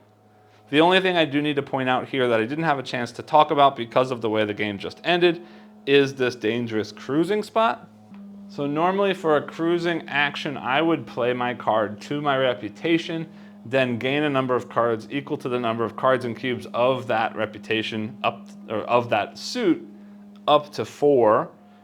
But with dangerous cruising, that card that I played into my reputation would actually get added into the gossip pile instead of staying in my reputation after having played it. So that's basically the game. There's not much else to show you. I will show you some items to see what else is in there that you didn't get a chance to see. There's the dress for the blue suit, another bottle of gin. Here's a violin. It says anytime during a festivity you can draw an additional 2 cards for the community. That would have been wonderful to get them higher, but since I didn't succeed in lasting long enough for it to matter, it wouldn't have mattered this time.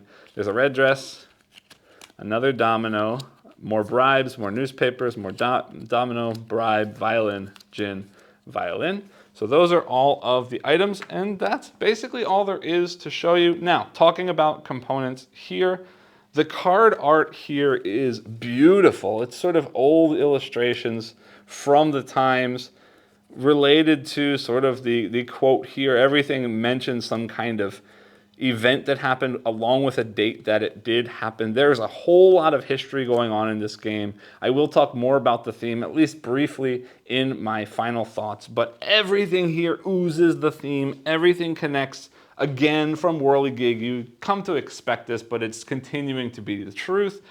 There's a lot of thought and love put into the theme and the history of the games that they are presenting, and that is clearly all here.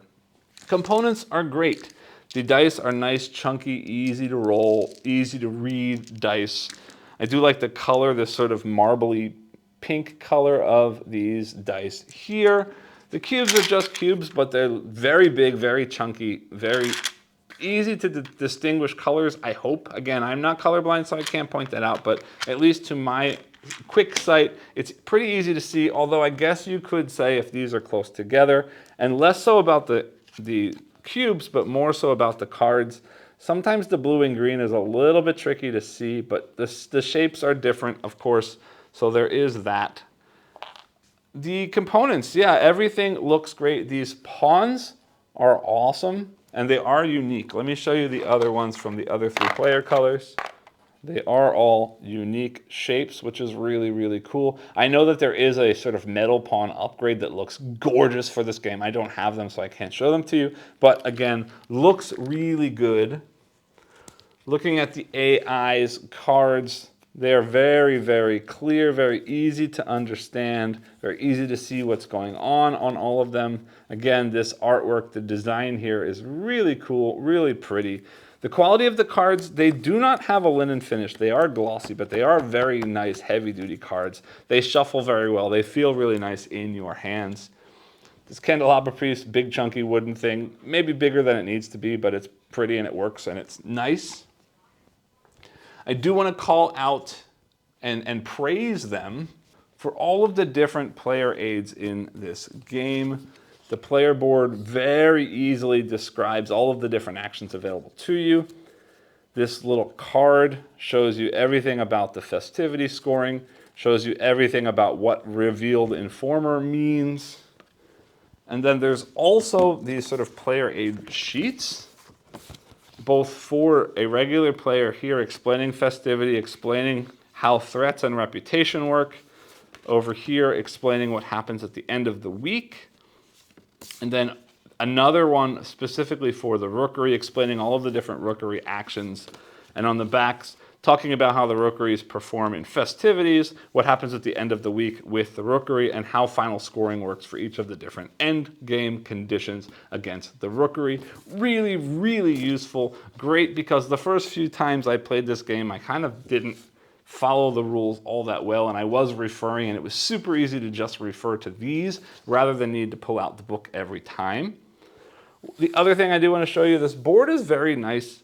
This thing is kind of just for fun because the board is a board and the board works as a board, but it is very pretty and it does bring some kind of aesthetic and sort of feeling to the game that you're sort of in a fancy parlor of some kind. It is nice that when you play out the cards here, it kind of makes it feel special, like you're focused on the festivity as you're having the festivity.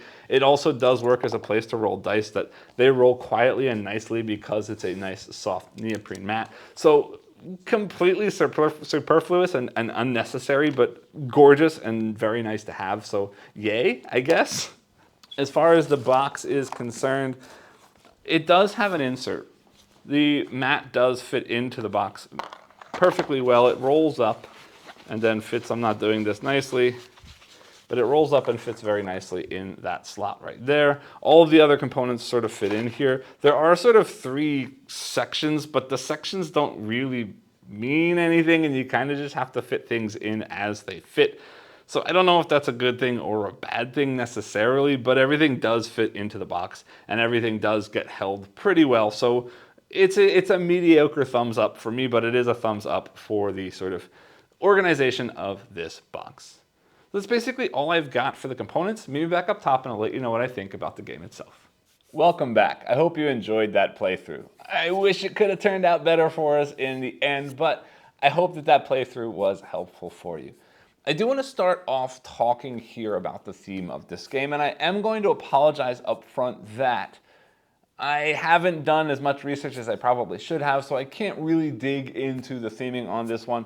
The same as with many other games, sort of historical games that I've played, I don't tend to be the best historian, and I don't do the best at digging into historical themes.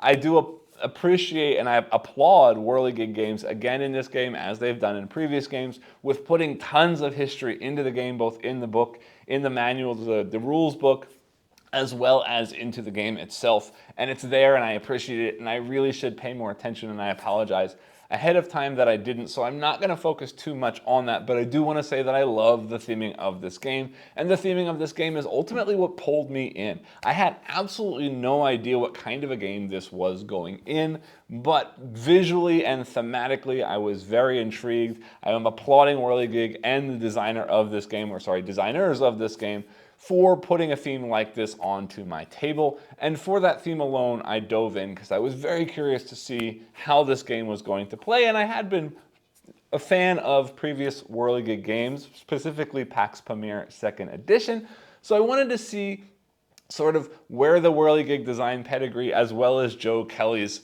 design and theme, sort of the world that came out of this. And I'm very, very much glad that I did. I should point out here before I dig into the game 2 things. Number 1, this is a solo mode coverage of the game. And what that means is, realistically, I feel like the solo game here is going to be quite a bit different than the multiplayer game, because there is no negotiation. There is not really that idea of sort of semi-cooperative, working together to raise the community while also competing against each other aspect, as there is in the multiplayer game, because the solo AI really isn't making those kinds of decisions. I also want to point out here that as I am focusing on this solo mode, I should point out the solo mode for this game was designed by Richard Dawkins, who is a name that you might recognize if you are into the sort of solo gaming aspect of things. Big fan of Ricky's. Very excited to see his name on the rules for this, and another reason that I did ultimately jump in to try this game out. And again, I have to say right up front here, I'm really enjoying what I've seen here. Now, I'm going to talk about how I feel about this game. This game sort of has 2 different sides to it. The main goal is you as a Molly, or groups of Mollies, trying to sort of develop the community in these Molly houses, raising community joy while also trying to raise your own personal joy more than whoever you're competing against, in this case the solo opponent, the Rookery. But the other side is you trying your best to avoid allowing the Society for Reformation of Manners from closing down the Molly houses. However, if you start seeing that and you are sort of under threat yourself, sort of turning coats and jumping in as an informer for that society, and then hoping that the sort of houses close down aside from your own, so that you sort of benefit keeping your house alive by turning other people in. And there's this sort of negative aspect to the game as well. I haven't focused too much on the negative aspect, and that will come in further in my thoughts on the game, but I just want to point that out because I won't be able to talk too specifically about that sort of side of the game, because I haven't really pursued that avenue too much in my gameplay, which is also telling for both the game thematically and mechanically, that I am trying my best to make the world good for these people, and not turning into the sort of turncoat who's like turning on my friends so that I can prosper more than they do. In any case, let's get into how I feel about this game.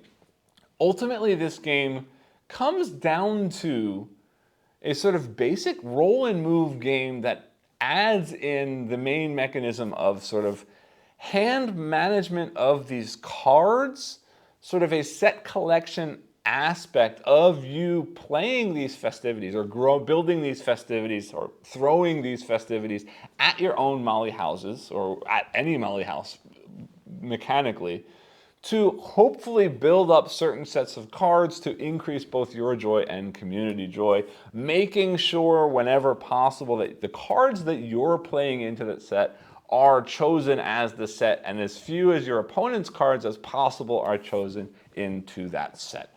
So mechanically, the way it works on my turn is I'm going to roll 2 dice. And those dice will show either 1 shoe, 2 shoes, or a sort of card with an X in it.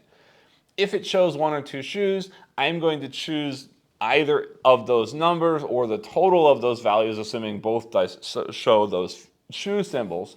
And that's how far I will move on the board. And moving on the board is only semi-important because half of the actions I can take are sort of based on just taking an action. I can always choose to take a card from the top of the deck, or I can always choose to choose a card from the market if it matches the color of the space that I'm on. So in that case, movement does matter, but it doesn't matter that I'm on a specific space, only that I'm in a specific quadrant of the board. And that's fairly easy to do regardless of what you roll, because you're always at most moving from 0 to 3 spaces. So you can always sort of do your best, never moving more than 2 unless you choose to, do your best pretty easily to stay within a specific colored neighborhood or quadrant if that's what you're aiming to do. The other thing I can always choose to do is accuse my opponent. I will talk more about that later when I get into that sort of aspect of the game. But I'm using those 2 basic actions, drawing cards from the top of the deck or drawing cards from the market, to sort of grow my hand of cards in order to collect sets. The other actions I can take are going to be based on specific locations on the board. In the 4 corners of the board are the Molly houses. If I'm on a Molly house, I can throw a festivity, which is when I do sort of use the cards I've collected to try and make sets to try and score joy or points for myself as well as the community. Because ultimately, one of the ways that the game ends, and the sort of best way, the good ending of the game, is that the community reaches a certain joy threshold. In the solo mode, that is 30 points. But otherwise, you're trying to push up joy based on these festivities using the cards. The other way you can get cards is by using the cruising action. And the cruising action comes from the 2 locations adjacent to every Molly house. So not the 4 corners, but the sort of first space in all directions from the corners. And at that location, if you do a cruising action, you're going to choose a card from your hand to put into your reputation. And I'll explain what that means in just a second. And then based on the reputation you have in that color, you're going to draw a number of cards into your hand, which means you can draw lots more cards into your hand, giving you more churn through your hand of cards, making it slightly easier for you to get the cards that you need to play into these festivities to ultimately get your cards into the set that's collected or the set that's chosen for the festivity that then scores the most points. So there are sort of 3 different ways to get cards into your hand: drawing one randomly, drawing one from the market that you've seen, or playing cards into your reputation to draw lots of extra cards. And this idea of reputation is going to be an important one for a variety of different reasons. You're going to be scoring points in your reputation by putting cards into your reputation during the cruise action only if you've already got a Molly sort of in your reputation. So Molly cards are the jacks and queens. And if those are already in your reputation, when you place a matching colored card into your reputation, you will score points for having had those Mollies there. And that is something that you can kind of plan for, and something that makes this cruise action even better, because then you're scoring joy as well as adding a bunch of cards into your hand. But ultimately, adding reputation also sort of adds the fear that you are going to be indicted for doing things that you shouldn't be doing when the Society for the Reformation comes for you at the end of every sort of week or every round of the game. Because if a Molly house should ever close, if you have the highest reputation in that color, then you will be indicted, and which will generally cause you negative points at the end of the game, and or potentially just instantly end your game in a loss if you draw the wrong indictment card. But when you are indicted, you also have the ability to put down an encounter token. And encounter tokens are either going to be loyal tokens or an informer token. And the informer token, well, any token, the encounter tokens will be placed on a Molly house that is still open. And if you're placing a loyal token, you're hoping that the game ends with the sort of happy ending, and you will score extra points for having placed joy. And thematically, this sort of represents you saying, hey, I just got indicted for whatever it is you think I've done wrong, and I don't care. I'm still supporting the community by being loyal with another house. Vice versa, if you place your informer token there, and the world sort of does collapse, enough of these places are closed or a raided house gets raided a second time, if you are the informer in that house that just got closed, you don't get killed, you don't get hanged for having sort of been part of this community that's getting shut down. Instead, you've been an informer, you've worked with the society, they look fondly on you, and in that case, you're hoping that sort of the house that you've supported, not informed on, but supported did well, and the house that you informed on did badly. So you've got this sort of balance of, do I support my community even with the pressure of this bad stuff happening, or do I sort of turn tail and sort of help the world crumble over here so that they stay away from my part of the world and don't hurt me in some way? So when you are taking this cruising action, you kind of have to balance how important is it for you to get extra cards, and how scared are you that your reputation is going to be sort of tarnished by doing what it is that you are doing. So for me in my playthroughs, and I'll come back to this more in my later thoughts, but cruising is something that I very, very rarely do in this game, simply because of the sort of amount of stuff it's putting into my reputation, but also because of it's sort of removing cards from my hand. And yes, I'll get new cards in, but instead of churning through, I sort of would prefer the other ways of getting cards to sort of slowly manipulate the cards that I've got and how I'm going to use them. Because ultimately I am trying to play these festivities. And the way that you play a festivity is, when a festivity is thrown, first the community is going to sort of send someone to the festivity. And then whoever is throwing the festivity is going to play a card in, and then the other person will optionally play a card in. And you do that twice. So again, the community puts a card in, whoever threw the festivity puts a card in, and then optionally the other person puts a card in as well. And after all of those cards have been put into the festivity, you're going to score the sort of highest ranked and highest valued festivity possible. So the highest rank is going to be, I'm sorry I don't remember the names offhand, and I'm not going to read from the card, but the highest valued one is going to be sequential 4 cards of the same suit. So for example, Pentacle 4, 5, 6, 7 in a row, just like that, same suit. The next one down is going to be the Queen, and then 3 of the same rank. And the next one down is the Jack, and 3 sequential cards of any suit. But then if you don't manage to get any of those 3 sets, instead you're going to do what's called a quiet gathering, where only the 4 lowest valued cards are scored. So after determined which set is happening, which cards are being used in that set, each of the cards that are sort of played into, whichever cards were used to make that set, will score joy for whoever put those cards in.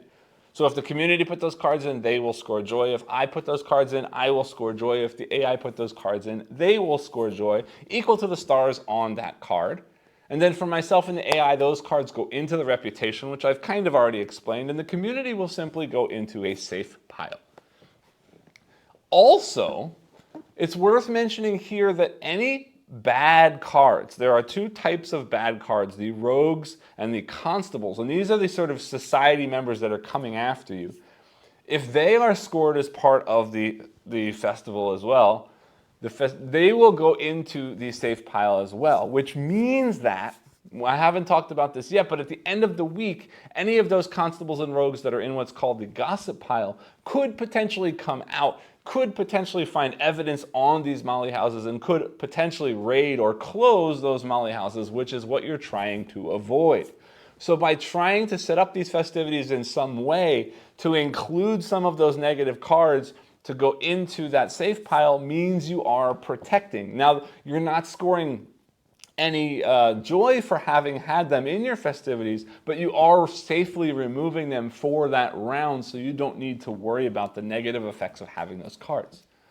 But having those cards get played in is going to be tricky. The rogues are actually interesting because they're a wild card. And when they get played, you set the value of that card as it's being played. And in the case of the solo mode, when you're playing against the Rookery, the solo player is actually setting that value. So that gives you a little bit more opportunity or a little bit more option to manipulate things going into that festivity.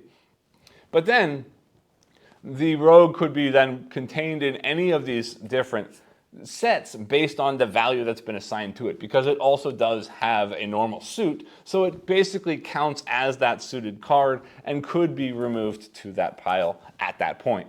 The constables are a little bit trickier though, because they will always have a value of 0, which means the only way you can get a constable involved in one of these festivities is if we go into one of those quiet gatherings. So you do have to think about, when are you intentionally not trying to push one of those 3 sets to match so that you can score a constable and remove them from the game. And thinking about this, planning how to get all of these cards in that sort of festivity at the same time is, at least in my opinion, the sort of main core mechanism of the game. And it really is a whole lot of fun. It kind of brings along a poker style feeling, where I can see some cards in my hand and I can see some cards in the sort of world out there, which would be sort of the river in a Texas Hold'em game. In this case, is in the AI's hand. There's always the random card flip from the community, and trying to sort of push my luck to make everything play out in a way that's best for both myself and for the community. Now, before I talk about other things, I want to come back to the solo mode for a second, because in the solo mode, while I am playing against one solo opponent, the opponent has 4 columns of cards, and depending on how things play out, some of those are going to be face up and face down, and I'll get more into that in just a minute. But this is worth pointing out here in the festivities part, because it's very interesting how it ties into the puzzle, right? In a multiplayer game, you're going to have no idea what the other people are doing, but you're sort of hoping that they are doing good for the community as well as for themselves.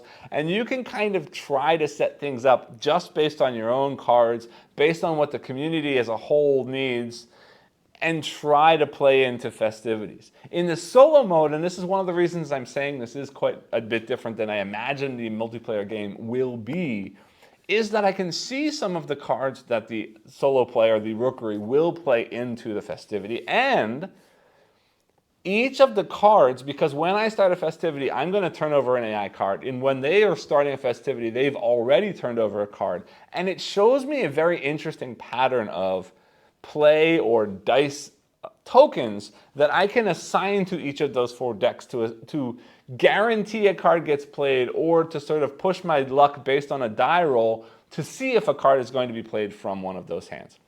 And if the die roll fails and the card is not played into the festivity, then that hand will also never play any more cards in that festivity. So I can sort of do my best to push certain cards to get played in and to keep other cards from getting played, to make sure that whenever possible, I have the highest cards getting played in, so my cards get included in that festivity and score me joy.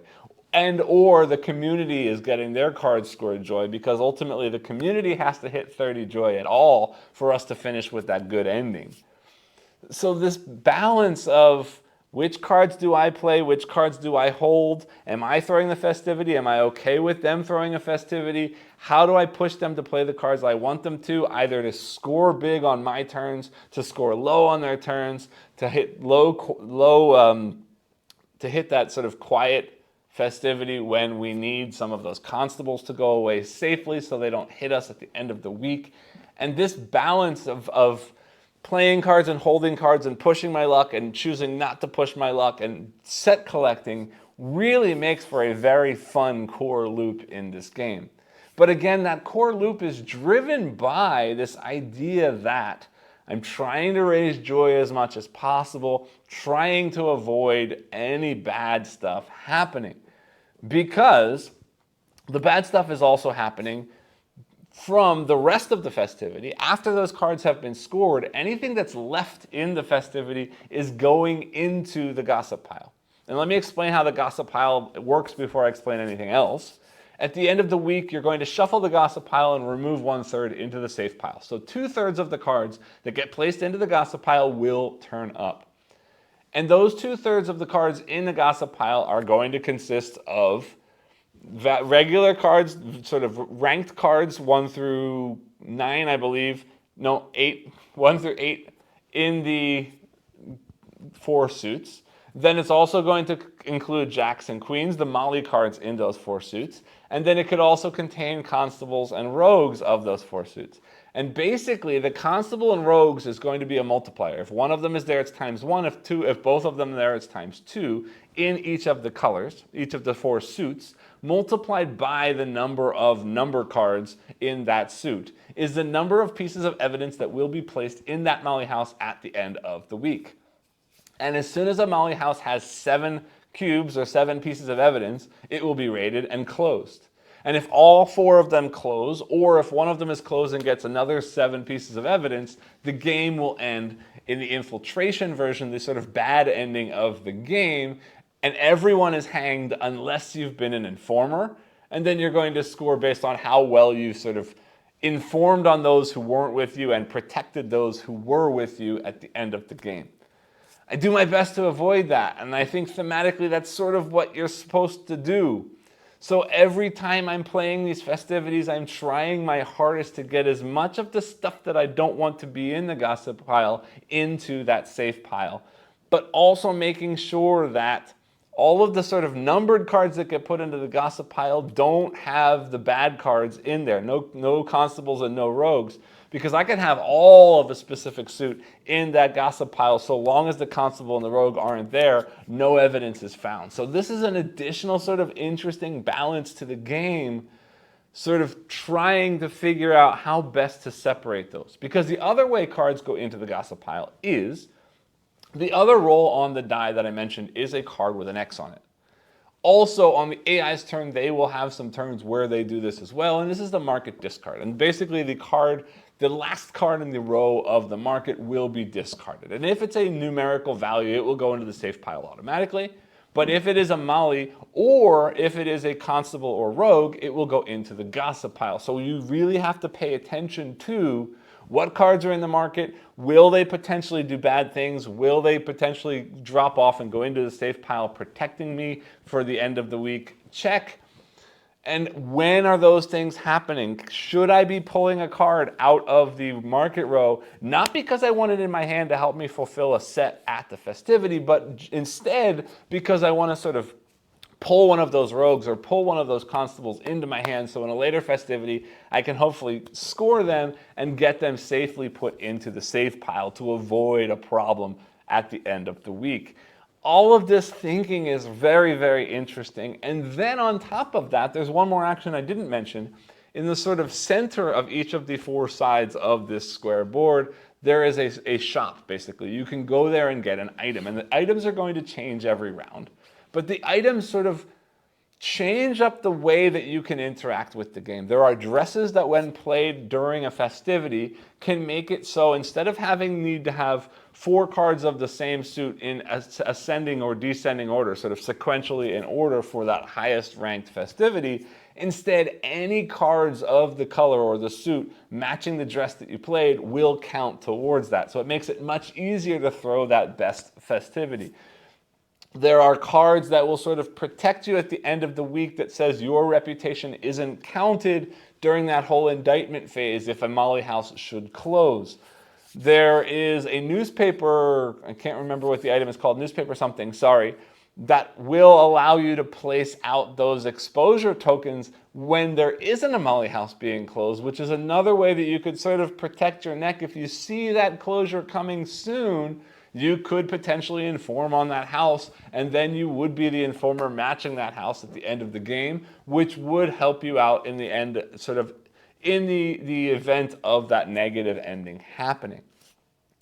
There are a variety of other items. I think there's one that allows you to play an additional third round during a festivity, meaning you can have more of your own cards on the board. So if you do have a nice sort of sequential set of cards in your hand, you can play 3 of them and hopefully then get all 3 of those scored in the festivity. These items are very interesting. I don't end up using more than 1 or 2 in a game, but very often that 1 or 2 item is really, really important for me to sort of influence the game in the direction that I want it to go. And having those items really does add a nice little extra wrinkle into the game as you're playing.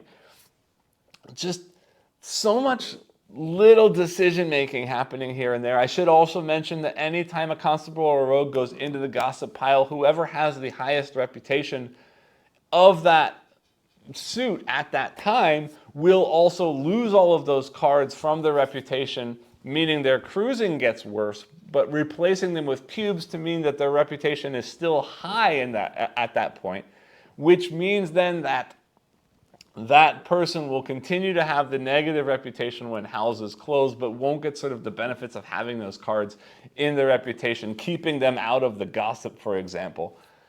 Lots of little things like that going on. Also, if you get through 5 weeks and community joy hasn't gone up, even if all the houses haven't closed, the community just sort of withers away and doesn't become the sort of big, exciting, active community that you're hoping for that sort of good ending of the game. There's a lot going on here, and there's a lot that I know that I'm sort of not getting to, and that's partially because, let me talk more about the solo mode. First off, the solo mode, this idea of 4 columns and how it works, it plays wonderfully. Ricky Royal has done a really great job here at taking what is a sort of semi-cooperative social negotiation kind of game and making it work solo. It's very different, or at least from what I can see from the rules, it is quite a bit different. Very maybe too strong because it's still the same core mechanisms, but it is quite a bit different. But this idea that there are 4 columns of cards that the AI is playing off of, and on their turn, they turn over basically an action card, like you see in a lot of AI-based solo modes. Except that, what's very unique and interesting here is that it's split into 2 columns.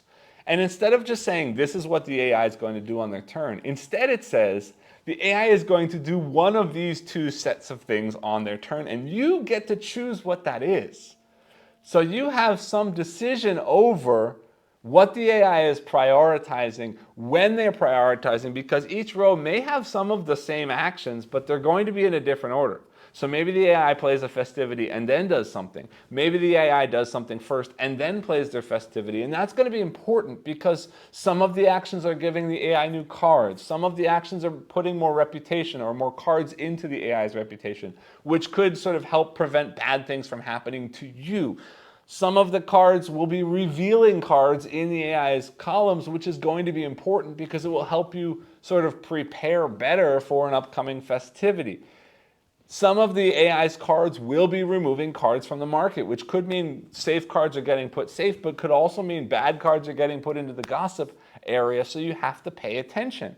In addition, every time the AI discards something from the market, you have the ability to move the AI on the board a number of spaces equal to that number of cards, which is important because the accusation action in the solo mode is a free action if you happen to be on the same space as the AI when you are taking your actions, which is going to be really important because when you accuse the AI, it's going to work slightly differently than it does in the multiplayer game.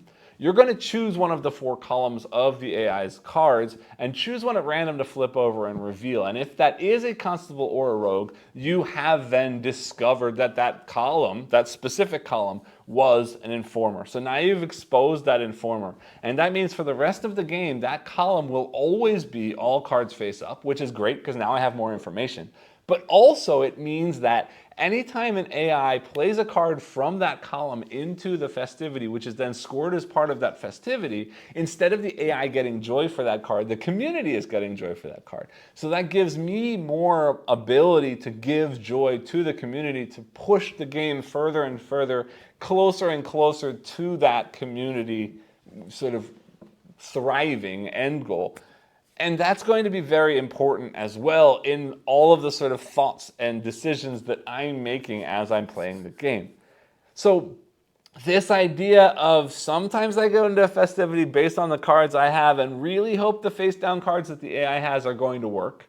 Some of them means I'm slowly setting up the AI while I'm also setting up my own hand and trying to sort of force it to work out. But it's never going to be perfect because the community is also playing cards which could throw things completely differently than you're expecting them to throw or to go. And all of this is really interesting and really fun. But again, it's different than the multiplayer game.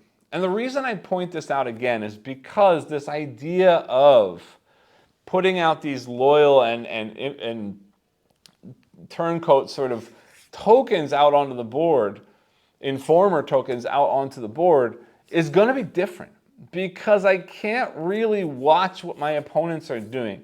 There's no sort of negotiation with my opponents to sort of ask them to do certain things to help me in certain ways. And of course, I'm going to do everything in my power to make sure the festivities are scoring well for me, not scoring well for my opponent, and doing everything in my power to keep constables and rogues out of the gossip pile, keep myself from building reputation, which means that, as you saw in the playthrough that I just had, when I fail, it's more likely that the game's going to end and not that I'm going to get indicted and allow myself to put out one of those tokens. Because I'm afraid, and it may just be my style of playing, but I'm afraid to be indicted. I'm afraid for that negative to hit me. So generally when there's enough evidence going out to close a house, I've done everything I can not to have reputation in that house because I'm pushing the game not to close houses that match the reputation that I have because I don't want to be indicted, because I don't want that negative to happen, which means that when it does happen, it's very rare I get to put out one of those tokens. And I've never, ever, ever put out an informer token. I've never put out a loyalty token either, but I've never even sort of felt the drive to push to become an informer because it just doesn't feel right.